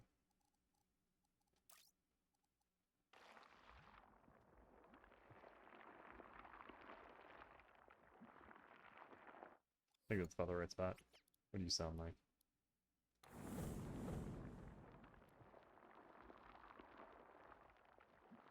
I think I could work. I think it'll work for now. Nice goopy lava sound effect. Don't need it all the way until that point. I do need music. And I'm always doing, like, drums, so... Alright, let's play through this, see what we can pick up.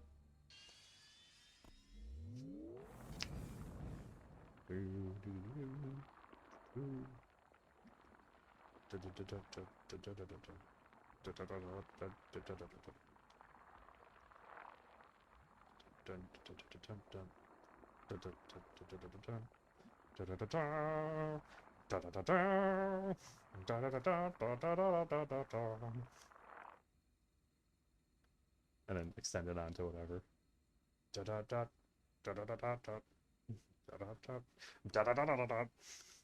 Alright, I think I have no idea what I'm doing, but we're gonna figure we're gonna take all those sound effects I made and try and turn it into something workable.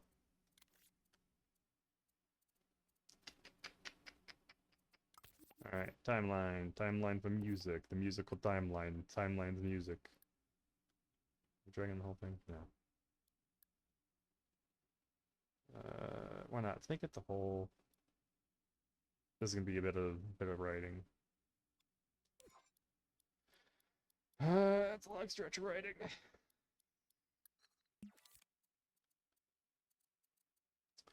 Alright, let's start with... We're gonna need... Can I just... Let's put a music timeline. Let's just do the normal timeline.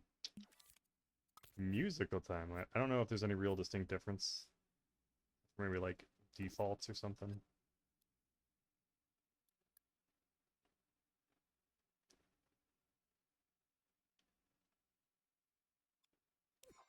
Go back over here. Got search for instruments. I normally really like doing drums, but not like a whole drum kit, just like fucking taikos or hand drums or something like that. I think this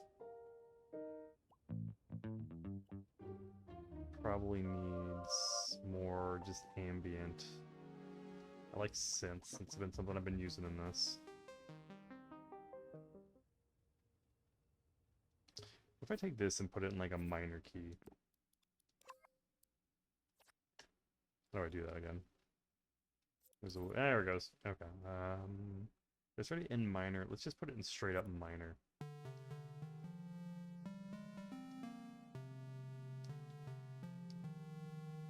Do do do do do. Play Donkey Kong Jr. What if I messed with it? What if...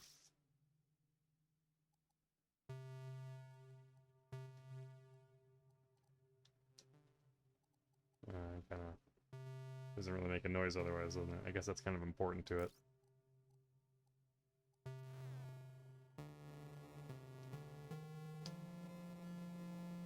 I hate it. Alright, no floaty wobble for you.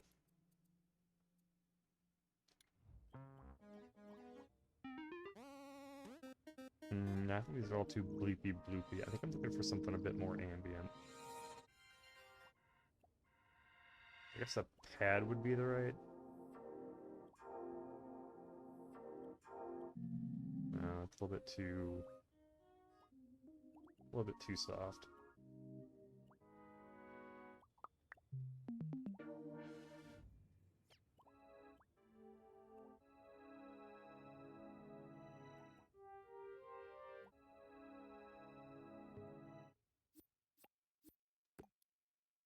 Actually, put that in there. Just float it off to the side.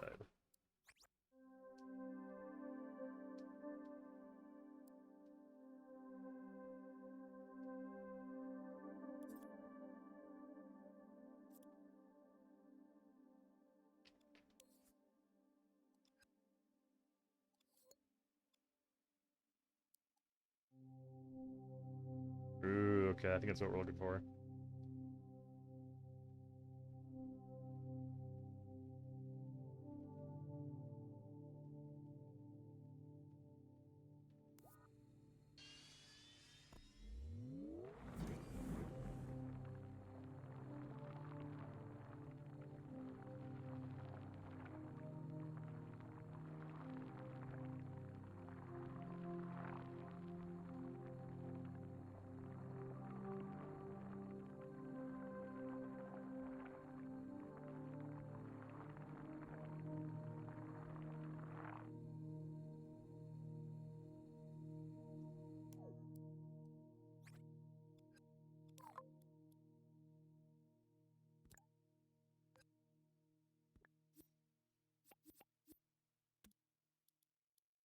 I don't really go over here far, does it? Goes most of the way. It goes to about there, which is just before we're going to kick into music. So I think it's a good spot for it. Actually, let's browse through some of the instruments I used in the rest of this level. So like the music track.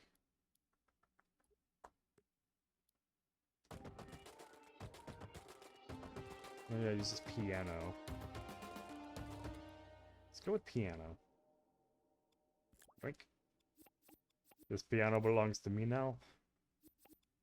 From my friend, the outro.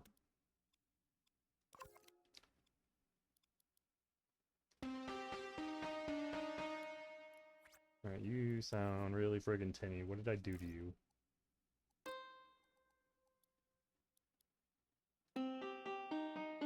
Nope, don't want that. How about we just go grab a new grand piano? Let's do that. Grand piano loud. Grab a brand spanking new one and do this right.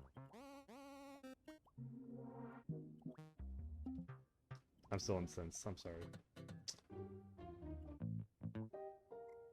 There we go. Keyboard. Click it.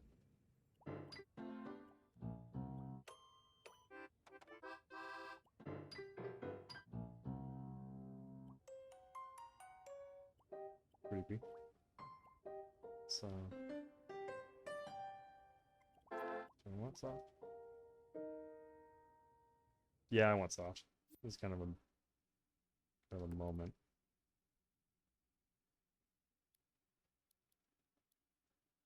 I just realized, forgot I had a bit of that lead up until the song starts. So. I think I just flub that up. There we go.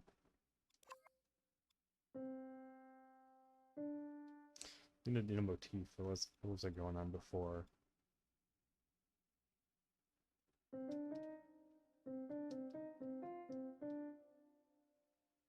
Oh, I kind of like the idea of doing that real soft. I've got a thing in the title screen. I wonder if I just need to go snatch that and turn it to its own element real quick, and then bring it around and translate it into this grand piano. I think I need to go do that. So let me quick save this. Because I'm heathen and I just quick save.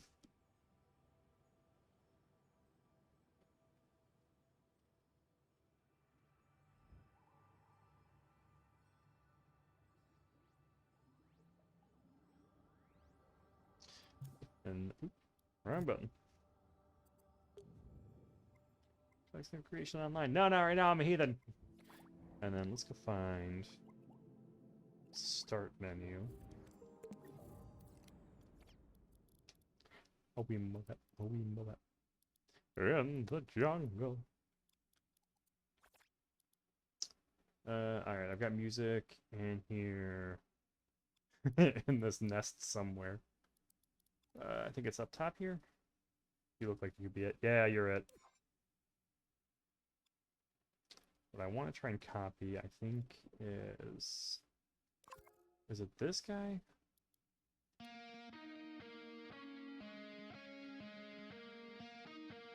Yeah, that bit right there.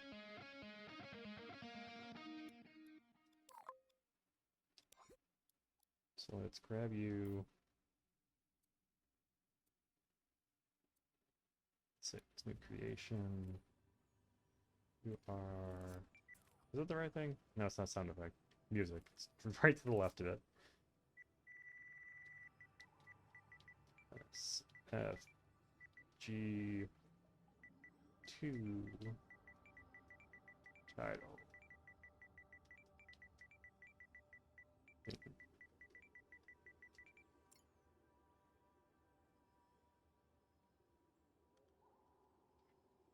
Na na na na na na.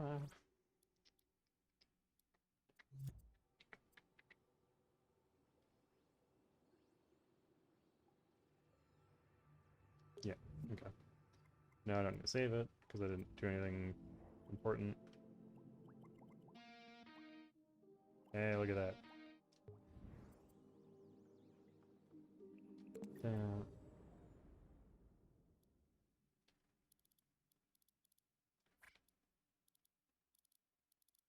And all the way down here.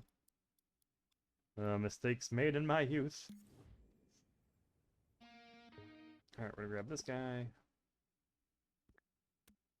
Remember how to open with things. I know what I'm doing. I'm experienced at this. I want essentially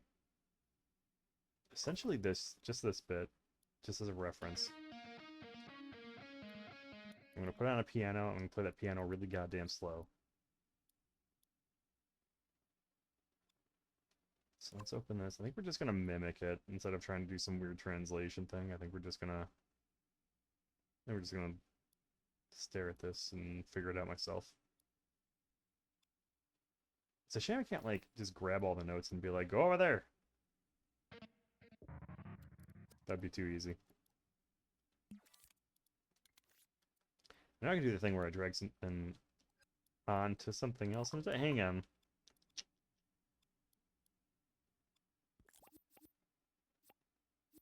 Curious what that would sound. Well, it probably helps if I do it correctly. But I'm curious what that would sound like. Bring in piano. Because I definitely do some weird stuff to my guitars. Ooh. Mercy me! This is still kind of off, isn't it? So this guy go that way? Yeah.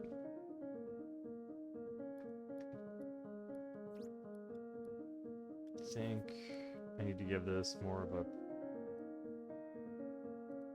Ooh.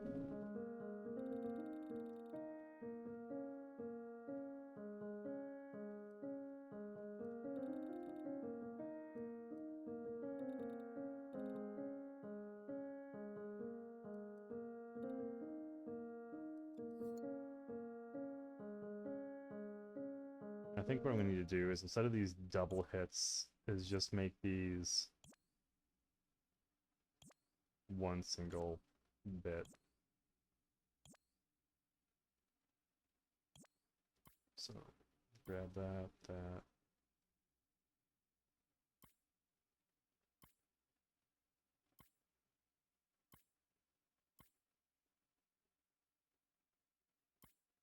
Oh, there's someone out there screaming, watching this. Going, that's not what they're called. Get some major imp drift here. Stay where I put you. Alright, cool. We understanding that, imp? Okay, that's what I'm looking for. That's the right melody here. Alright, we're going to shut this off so it does not accidentally play over my other stuff. We don't want that. What are you on about? Delayed sounds. No play, reduce the number of unique sounds in the scene. Okay, my sound readiness is at a thing. Well, here's what it is.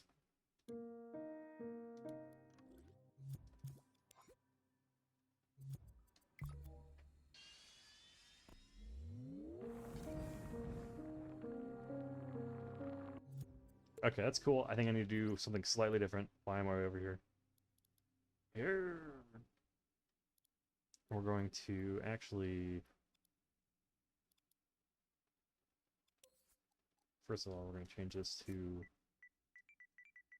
music.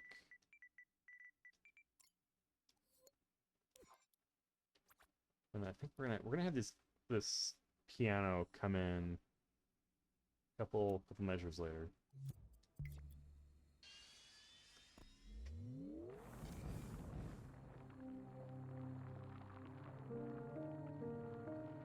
I mean, it's coming kind of softer too. A little bit sooner, a little bit softer. Gotta do this piece at it. God, why do I do this to myself? And come in a measure sooner, and we're gonna do one of these. I think until about there.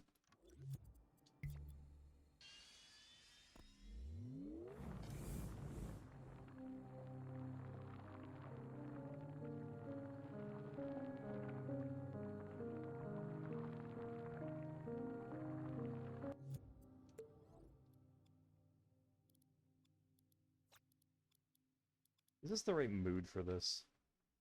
I didn't even bother to ask myself that.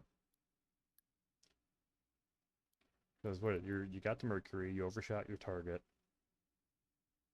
You fight a bunch of stuff around Mercury. You discover you have the power to instantiate a warp portal. You jump into it, and then the next stage has very like it's very optimistic. So maybe this starts like that. This starts like this, and then it becomes this optimistic bit before it reaches the end. So I kind of like the moodiness of this.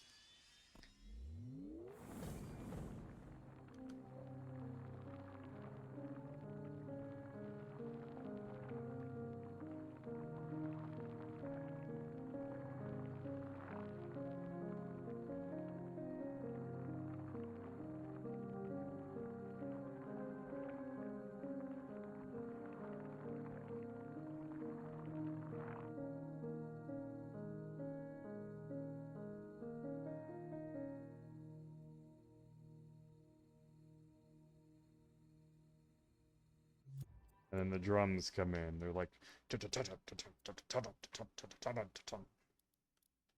or you know, something like, you know what I'm talking about. So let's do us a drum. I like the tribal drum kit. So I just want to use this one from this bit.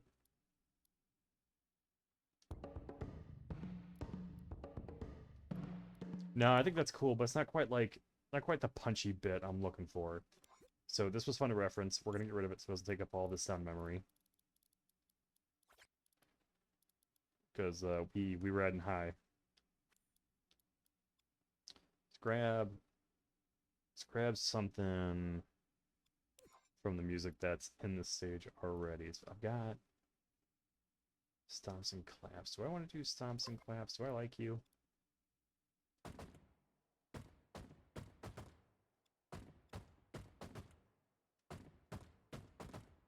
No, not what I'm looking for. I think the metal drum kit's not going to be what I'm looking for either. Yeah, not quite. What do I got for the first half of the stage for music?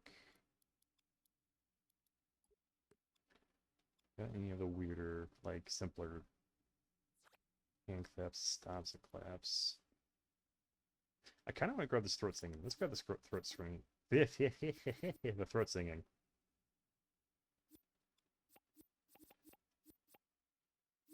Throw that in here to gradually fade out. We'll just leave that as B.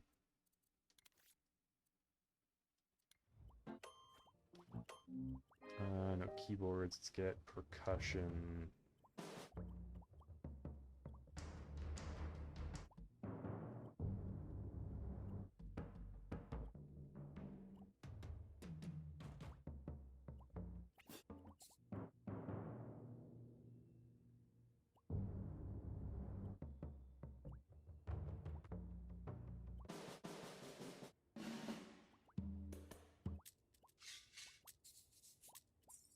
Maybe a bunch of weird stuff.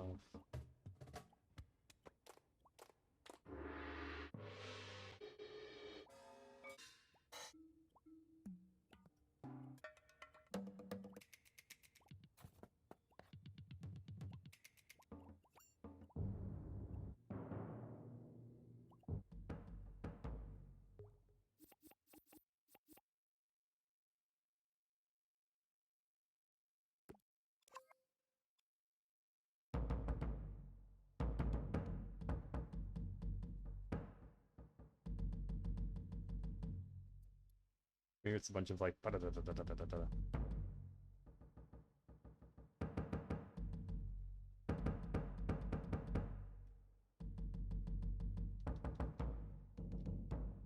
I don't know if I like that either. Where's... Now, I was using a tribal drum in the title music. Where is that at? Is there a way to search within this?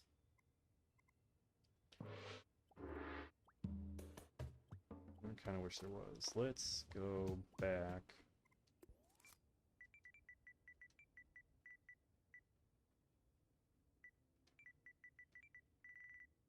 Tribal drum kit. You what I'm looking for? Nah.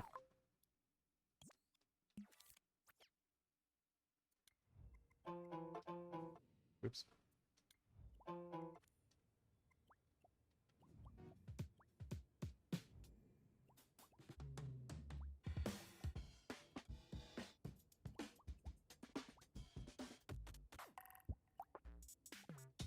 I think most of these are more than what I'm looking for.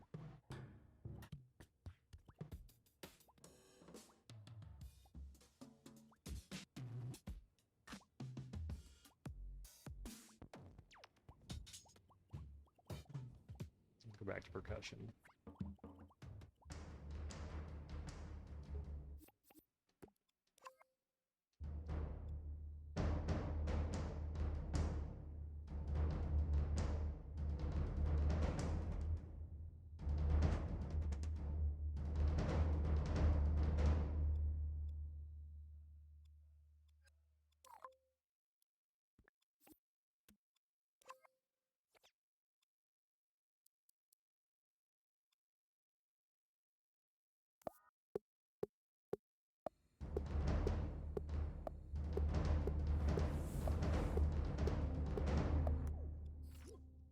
Make a mess, clean it up later. That's my philosophy.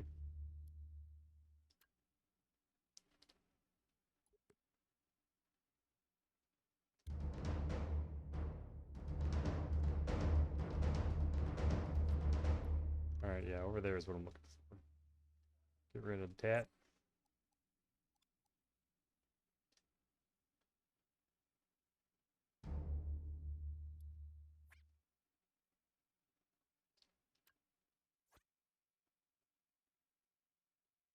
Problem is, it's kind of on the wrong beats.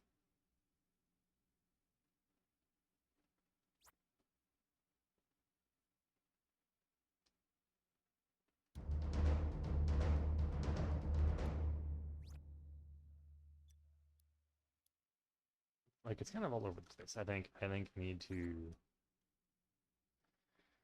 standardize this a little bit. So let's just take this first chunk of noise.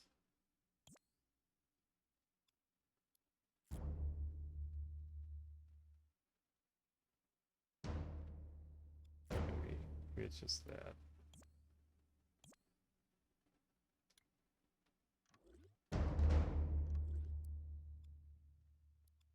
And then repeated incessantly.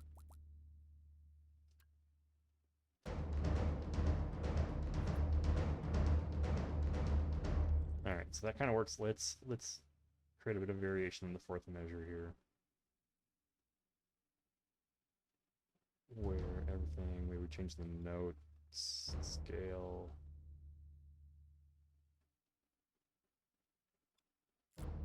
And we throw in just a lot of like rapid hits. Just slappy rapid hits.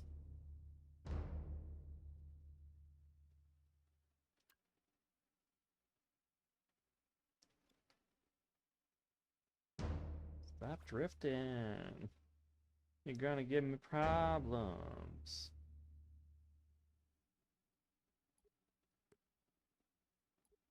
God, this drift is killing me. Where you going, friend? Where you going? Where you going?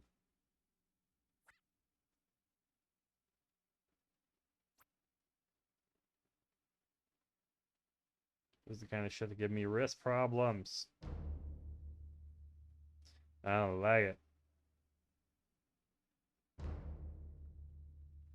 I think that's fine to stay there. I think it's kind of iffy. Oop.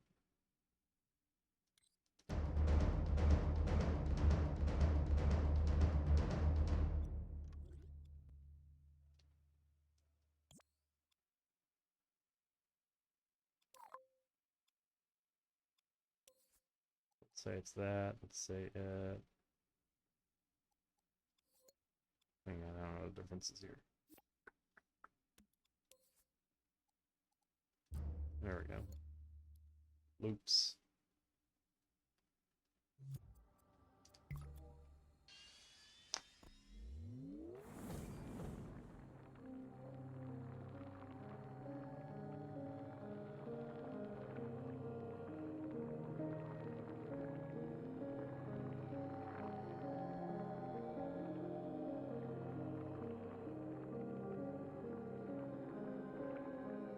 But the drums are going to come in at a really weird time.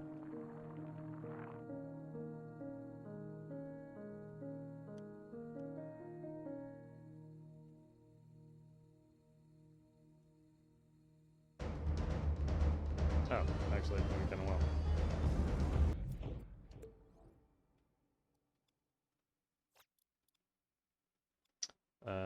You need to carry on into perpetuity. Nyum.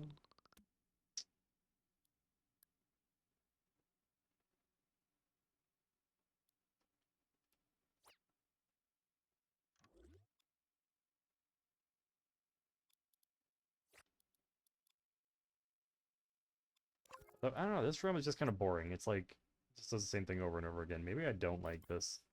Maybe I just need to quash it, try again. You know, maybe we'll just kill all that. Grab my little pencil. Put the scale back up to normal.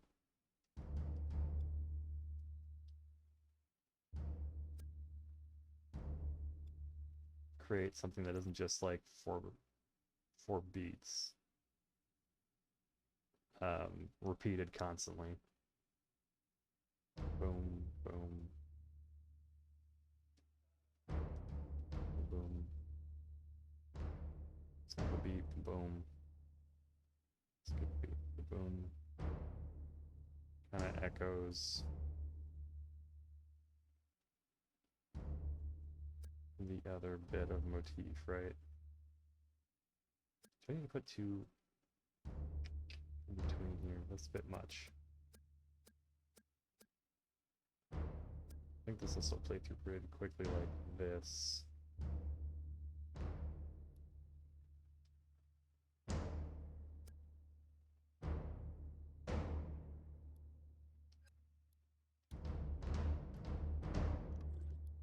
And maybe there's like a beat partway in the middle here.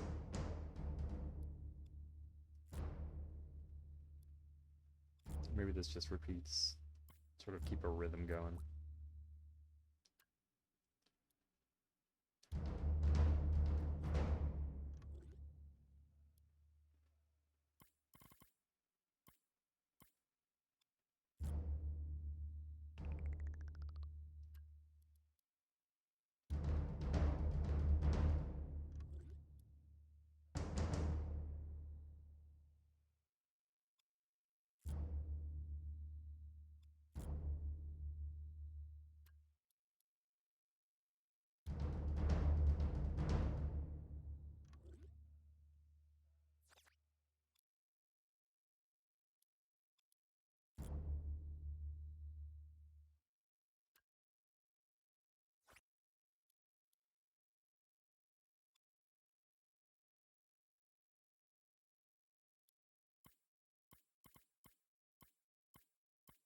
Bump, bump.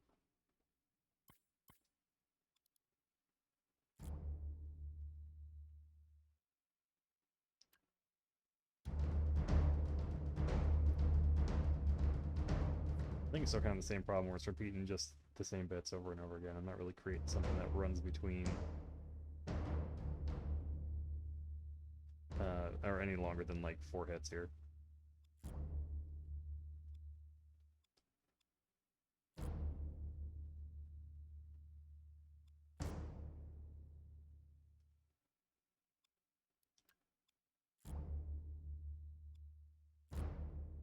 It's probably gonna sound weird.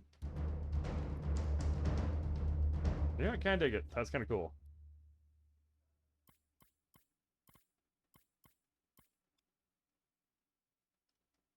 Welcome to the I don't know how to make music school of film or of music making. Hey. Hey, Macarena. Ah.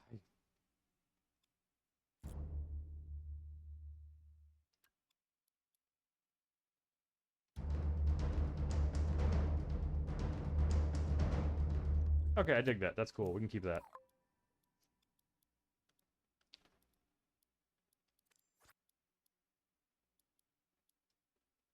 Obviously, this is not quite at the point of being cool. Working there.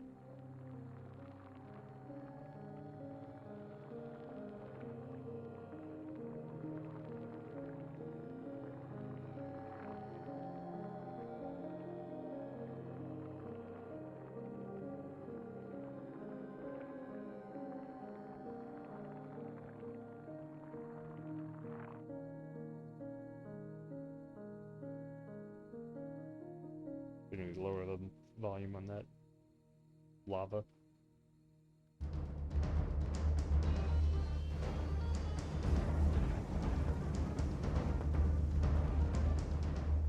It kind of looks funny. I think it works though. That's fine. Little music that goes along with the blast off. I think this bit I can probably just turn off and leave off for now. I think this will work for the moment. I'm not obviously done. Shush. All right, let's do that. Let's go do the stage, do a run through. Maybe call it a night after that. Ba-da-da, ba-da-da, ba-da-da-da-da.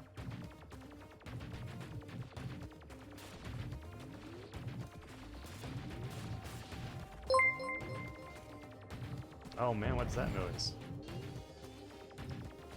How's it going? How we doing?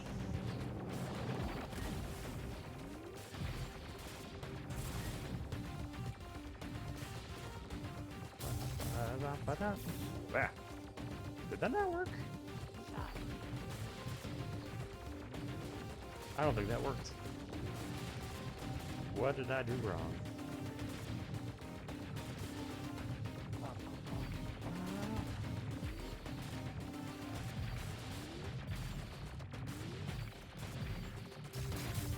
Gemini online. Oh, it's not working. Alright, I'll have to solve that problem later. Always something new with these things, I tell you. I tell you.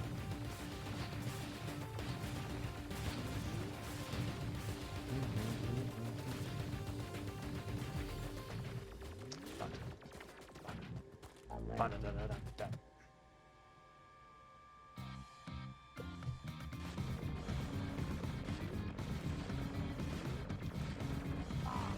Oh, I'm glad my orbiter caught that.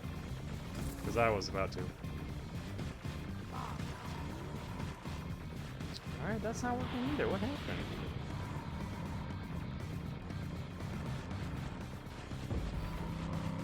What is going on? These things were working, and now they're just like, nah, never mind. Just kidding, just kidding. JK, JK.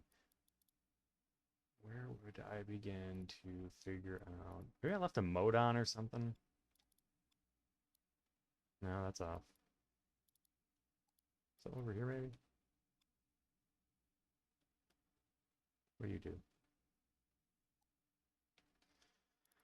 It's always something, I tell you. Okay, alright, that's troubleshooting for another day. I don't want to do that right now. Instead, let's float to a different level. We'll just quick save this for now.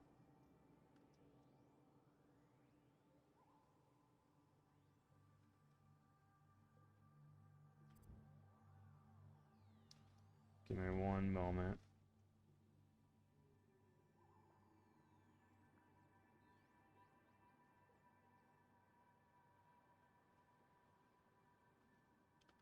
Alright, bounce back out of this. I think... You know, with that stage not working properly, I don't know that I want to do a run through.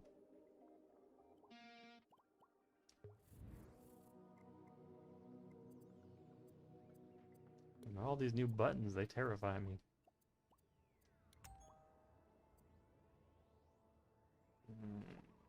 Just update them all.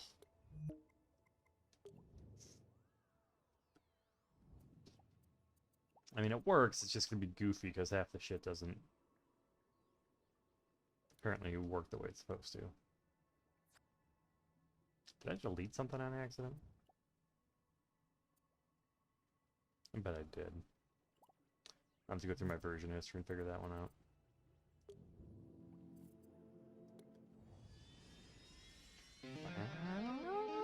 I gotta make that better. It sounds kind of goofy.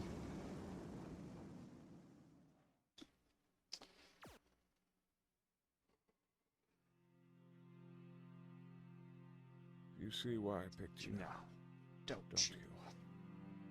It always had to play out this way. Gotta finish doing the writing and getting the rest of the voice acting done. If there was any other way, we'd have taken that route. But I've already tried so many times. It's best to just let everything run its course. For what it's worth. I'm sorry.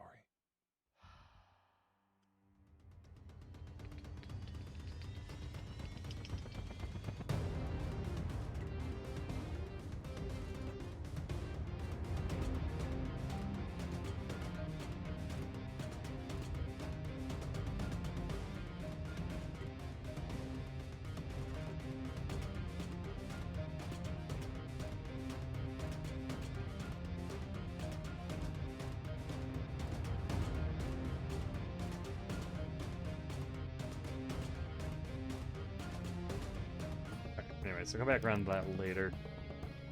Something else I want to fix on that. It's always later with me. Do that later. Go arrowhead.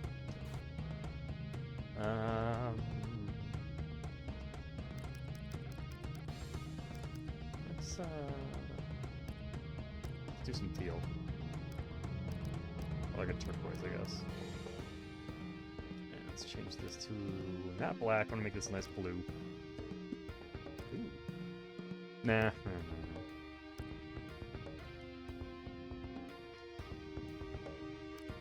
Cool looking boat.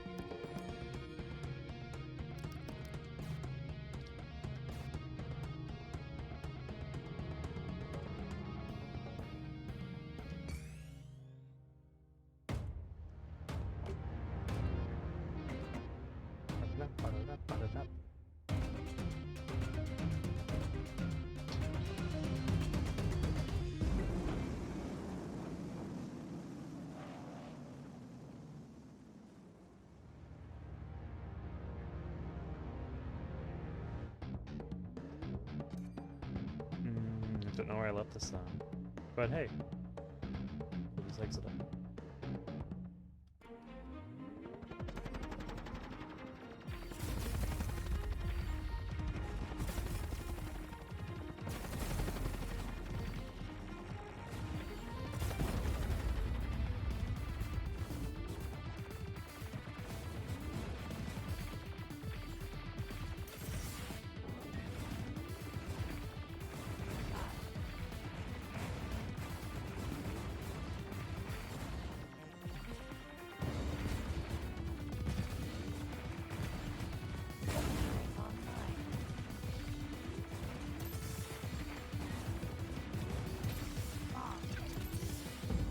Oh no.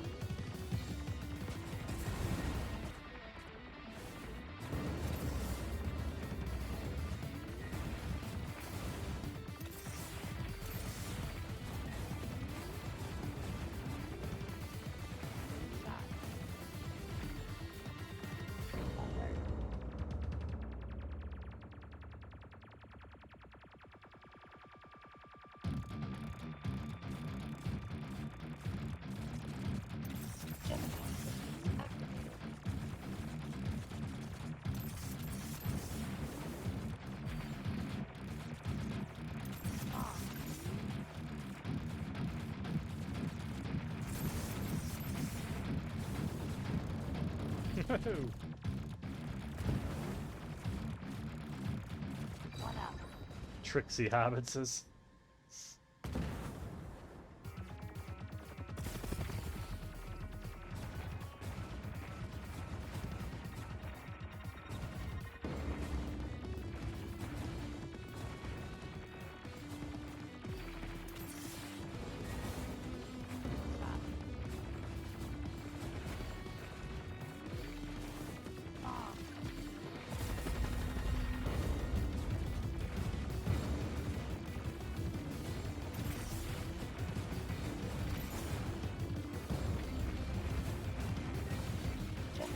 I'm my own biggest fan, I tell you.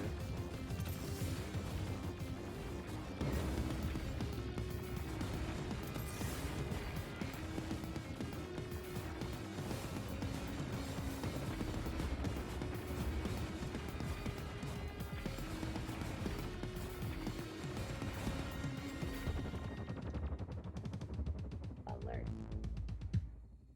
Oh, you're back, Tats. I don't know if you're still here, but thanks for the follow, man.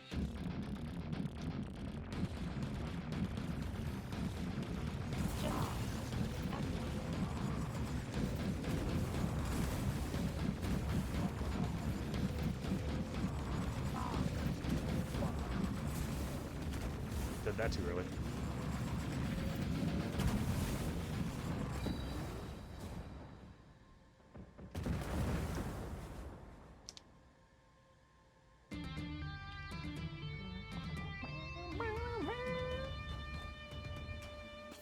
Oh, you're strumming on a held note.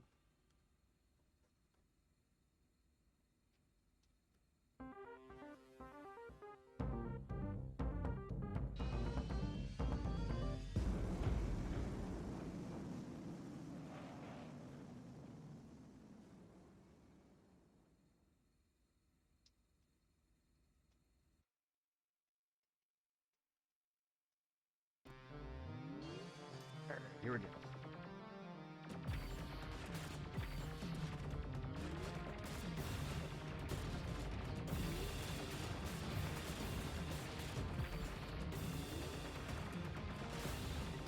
Gemini online. Oh, shit.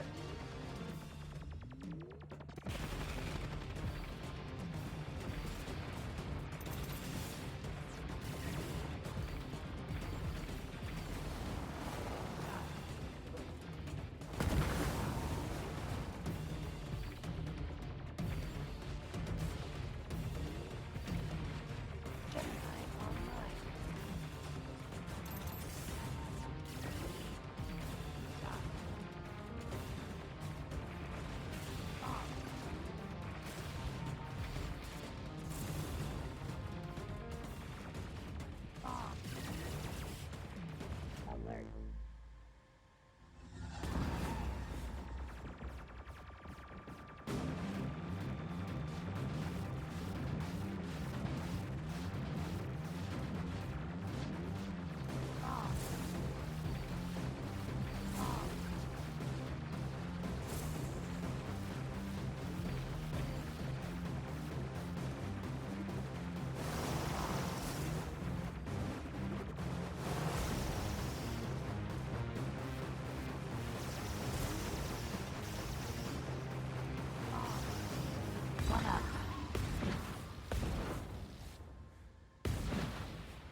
weird.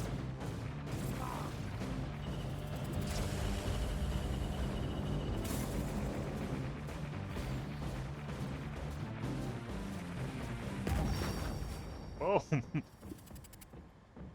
Can't even kill my own boss that fast normally. That was pretty good.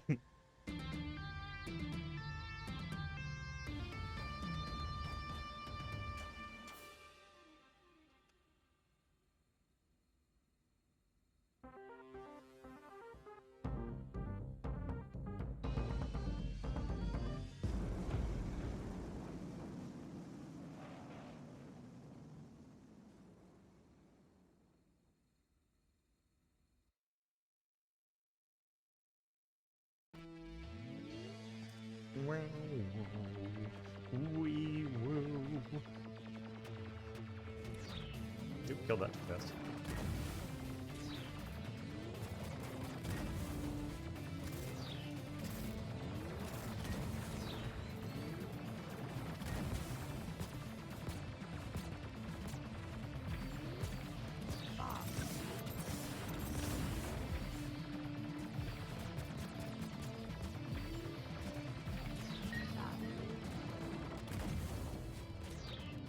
Nope, I messed that up.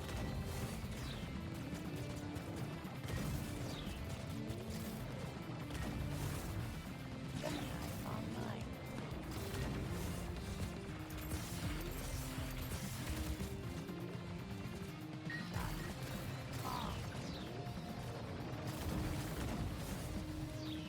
Alert.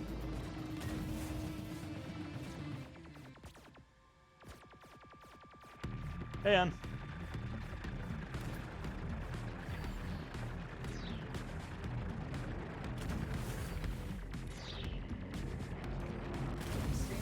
Yeah. Gemini online. Hello. I don't think there's anyone watching me quite at the moment. I did get some good drawing done today. Good. I'll have to show you in a bit here. I'm do gonna a- have some food first. That sounds like a solid plan. Yeah.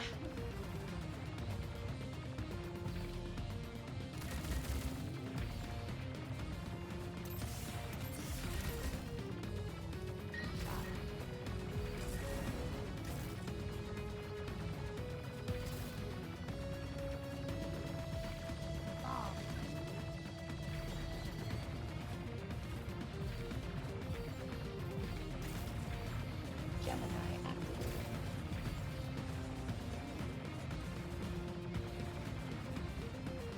One up.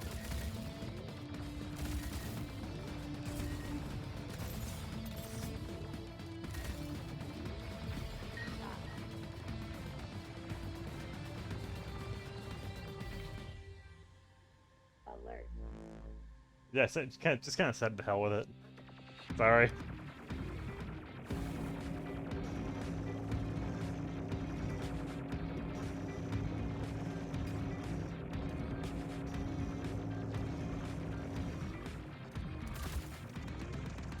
Gemini online.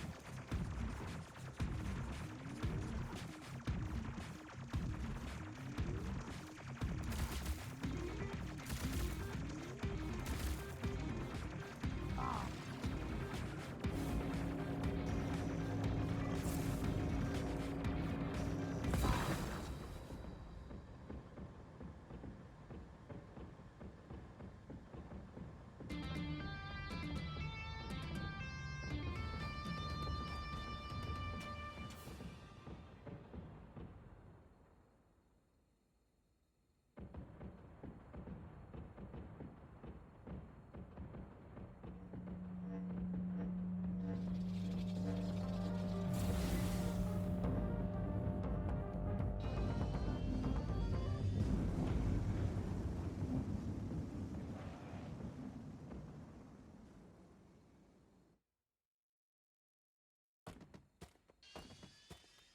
Alright, this is a level that might not be working properly.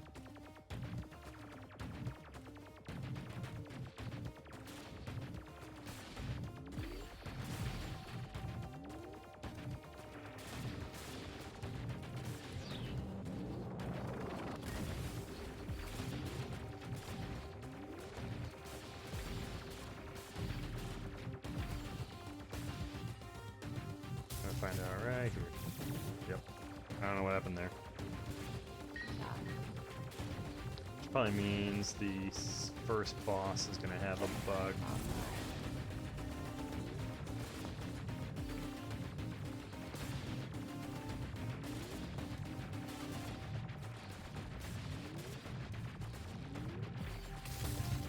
Online. On.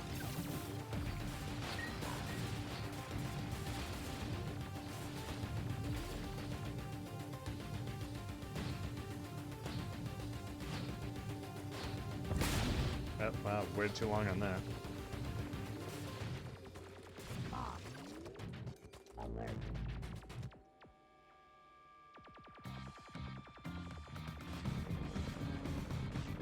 Jet resistance activated. Off.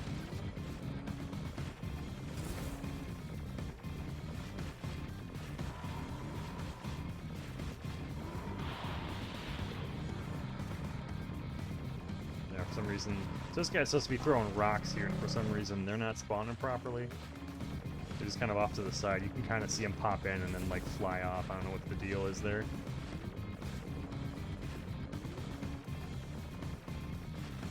I'm just gonna take a wild guess and say like maybe an update or something that the game kind of messed that around.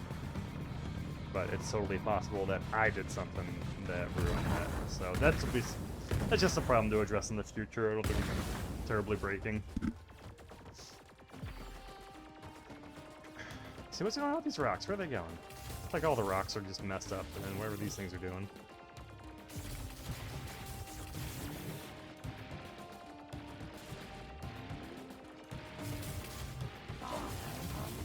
Oh, you know what? I gotta know what the problem is. Shock. Out of curiosity. Ah! Well, I guess that's over. Hey, Key! Did you turn on the PlayStation? No. I was trying to turn it off. Okay, well, I was using it. Oh, I'm so sorry. I was trying to turn it off because I'm like, why is this running? Because your husband's using it. I'm so sorry. Hang I on. am such a jerk. No, you're good. I'll just reconnect it. Alright, I'm sorry. That's too funny. Yeah, I was just like, oh, I thought I turned this off. Why is it running? Oh my goodness, we're gonna waste electricity. Well, you know, it was all in the name of saving us a few bucks. Right? Is this? I feel like my camera is constantly too far to the wrong direction here. I don't know. That, You look all right, that's gorgeous better. to me. I mean, that's true. Oh, could you do you mind turning the PlayStation back I on? can turn it back on. I'm sorry. Thank you. I'm so sorry. You're good. You're good.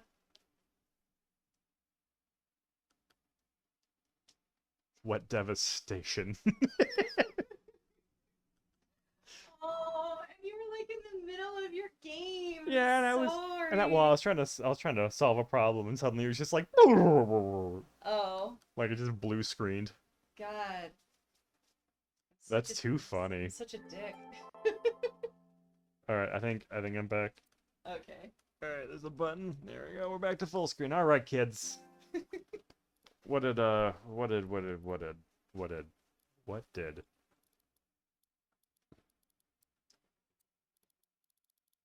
Don't look at me weird.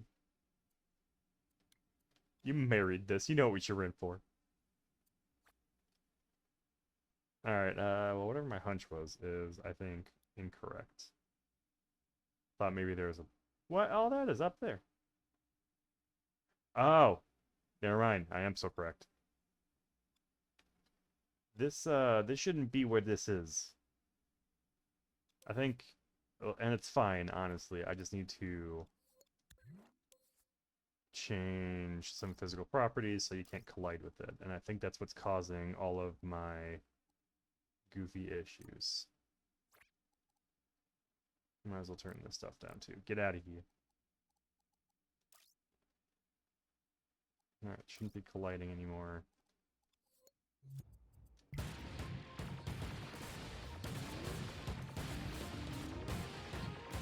We'll find out as soon as I get something I can reflect.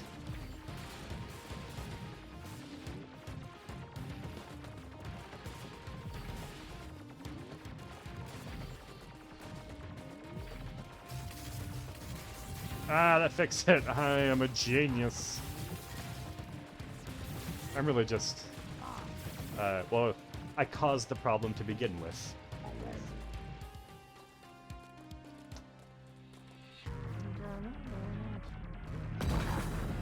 Oh, yeah. Well, we're not gonna fix that now.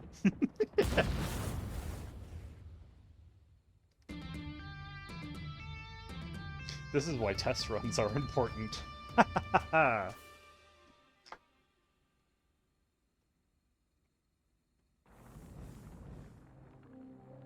Oh, this is also wrong. What's the deal here? Oh, whatever, we'll just let it play out and get the level 5.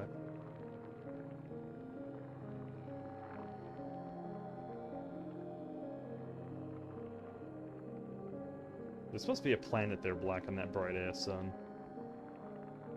Just FYI, anyone watching this in the future. There's supposed to be a planet blocking that there sun. Lighting is cool. Not intended, but it's cool.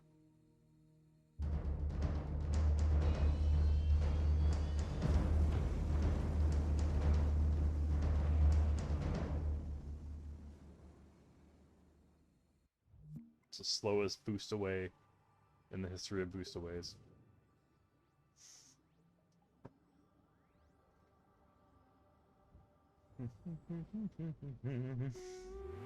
Alright, here we go, stage 5. I'm all powered up.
Gemini online. Gemini online.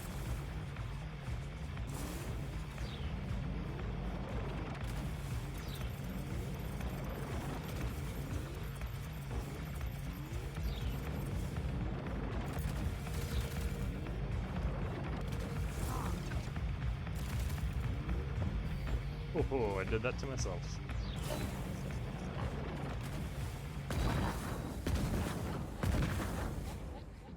Yeah. That's not supposed to happen either.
kind of want to change these two bosses. I don't really think I like what they do all that much. Like, this guy's gimmick is he changes the bullets. Like, that's kind of neat, but I think the rest of the phases in the in-between are kind of dumb.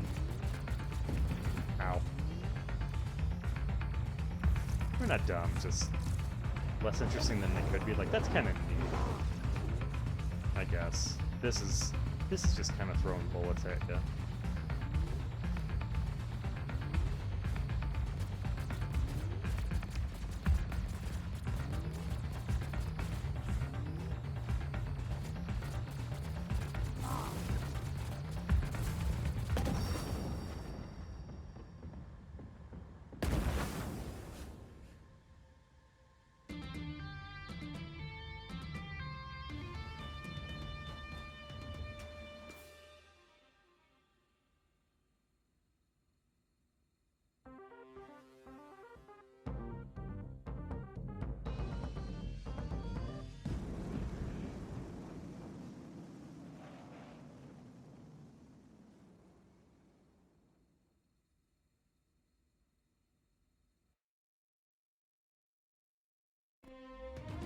Alright, unfinished final stage.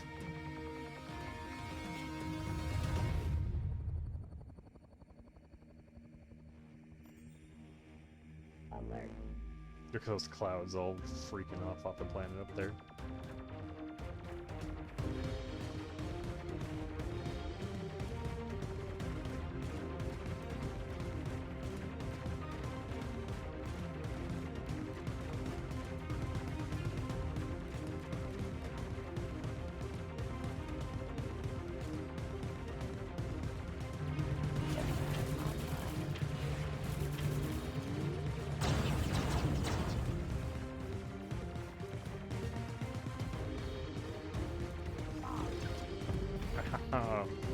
It's so hard when you don't stay in the center.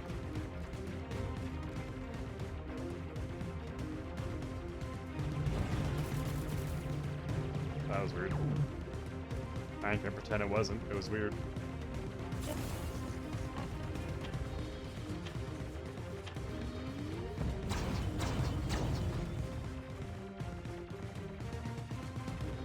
This guy could probably be more interesting too, because you'll only get a couple of tricks. Like, this is a neat formation, I dig this.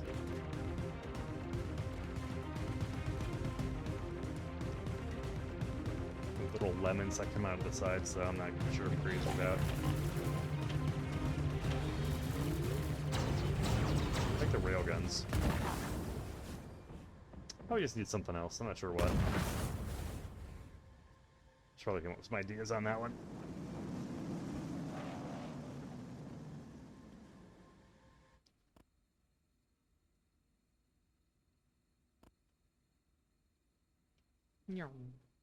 Alert.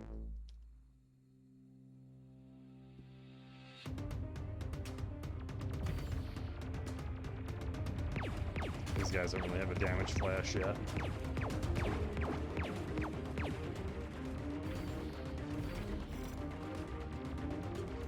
Or all of their effects. These guys are pretty unfinished. This one and the next fight are all pretty unfinished.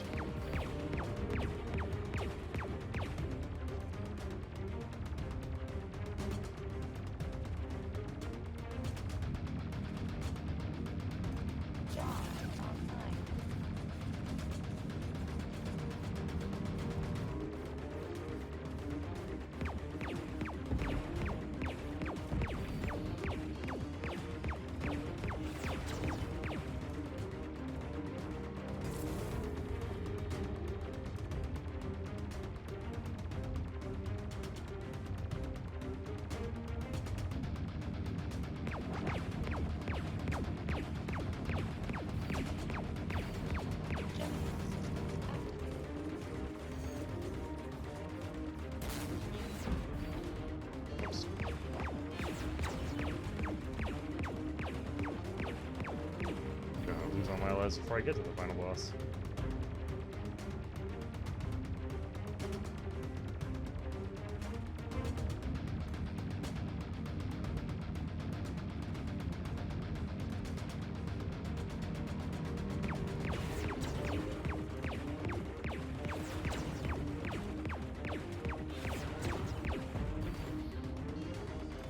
is that pattern so hard?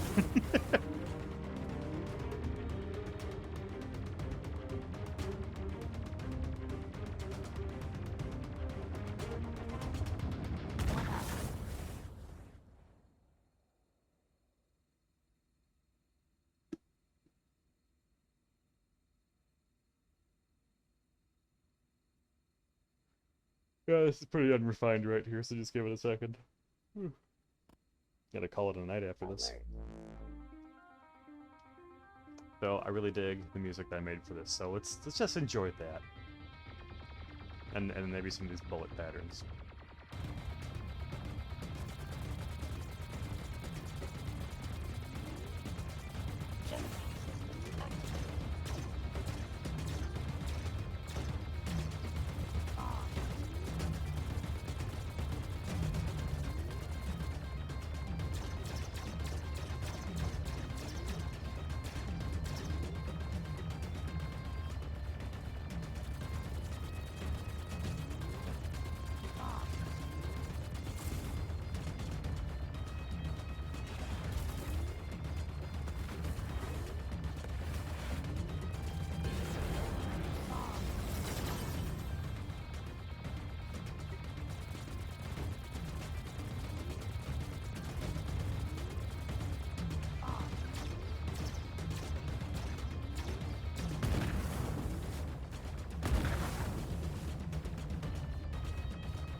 This part's definitely bugged. These aren't supposed to be coming out sideways.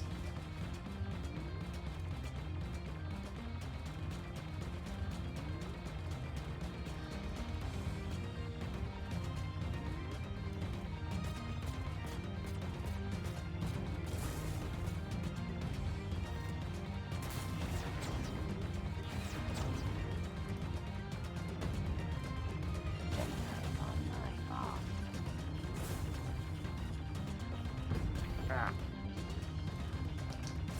They're too close to the sun, Icarus.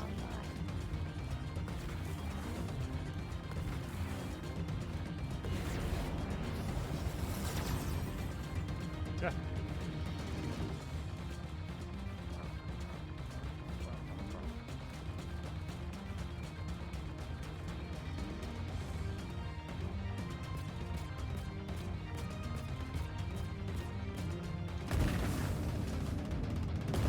And then we get this cacophony.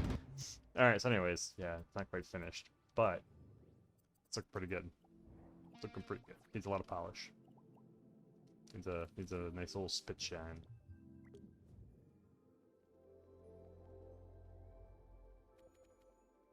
Yeah, thanks, folks.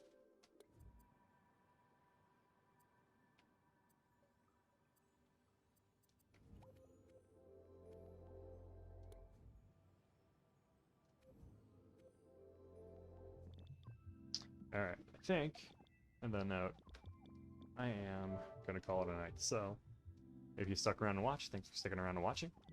Hit the subscribe button if you want. And, see you around next time. Toodaloo!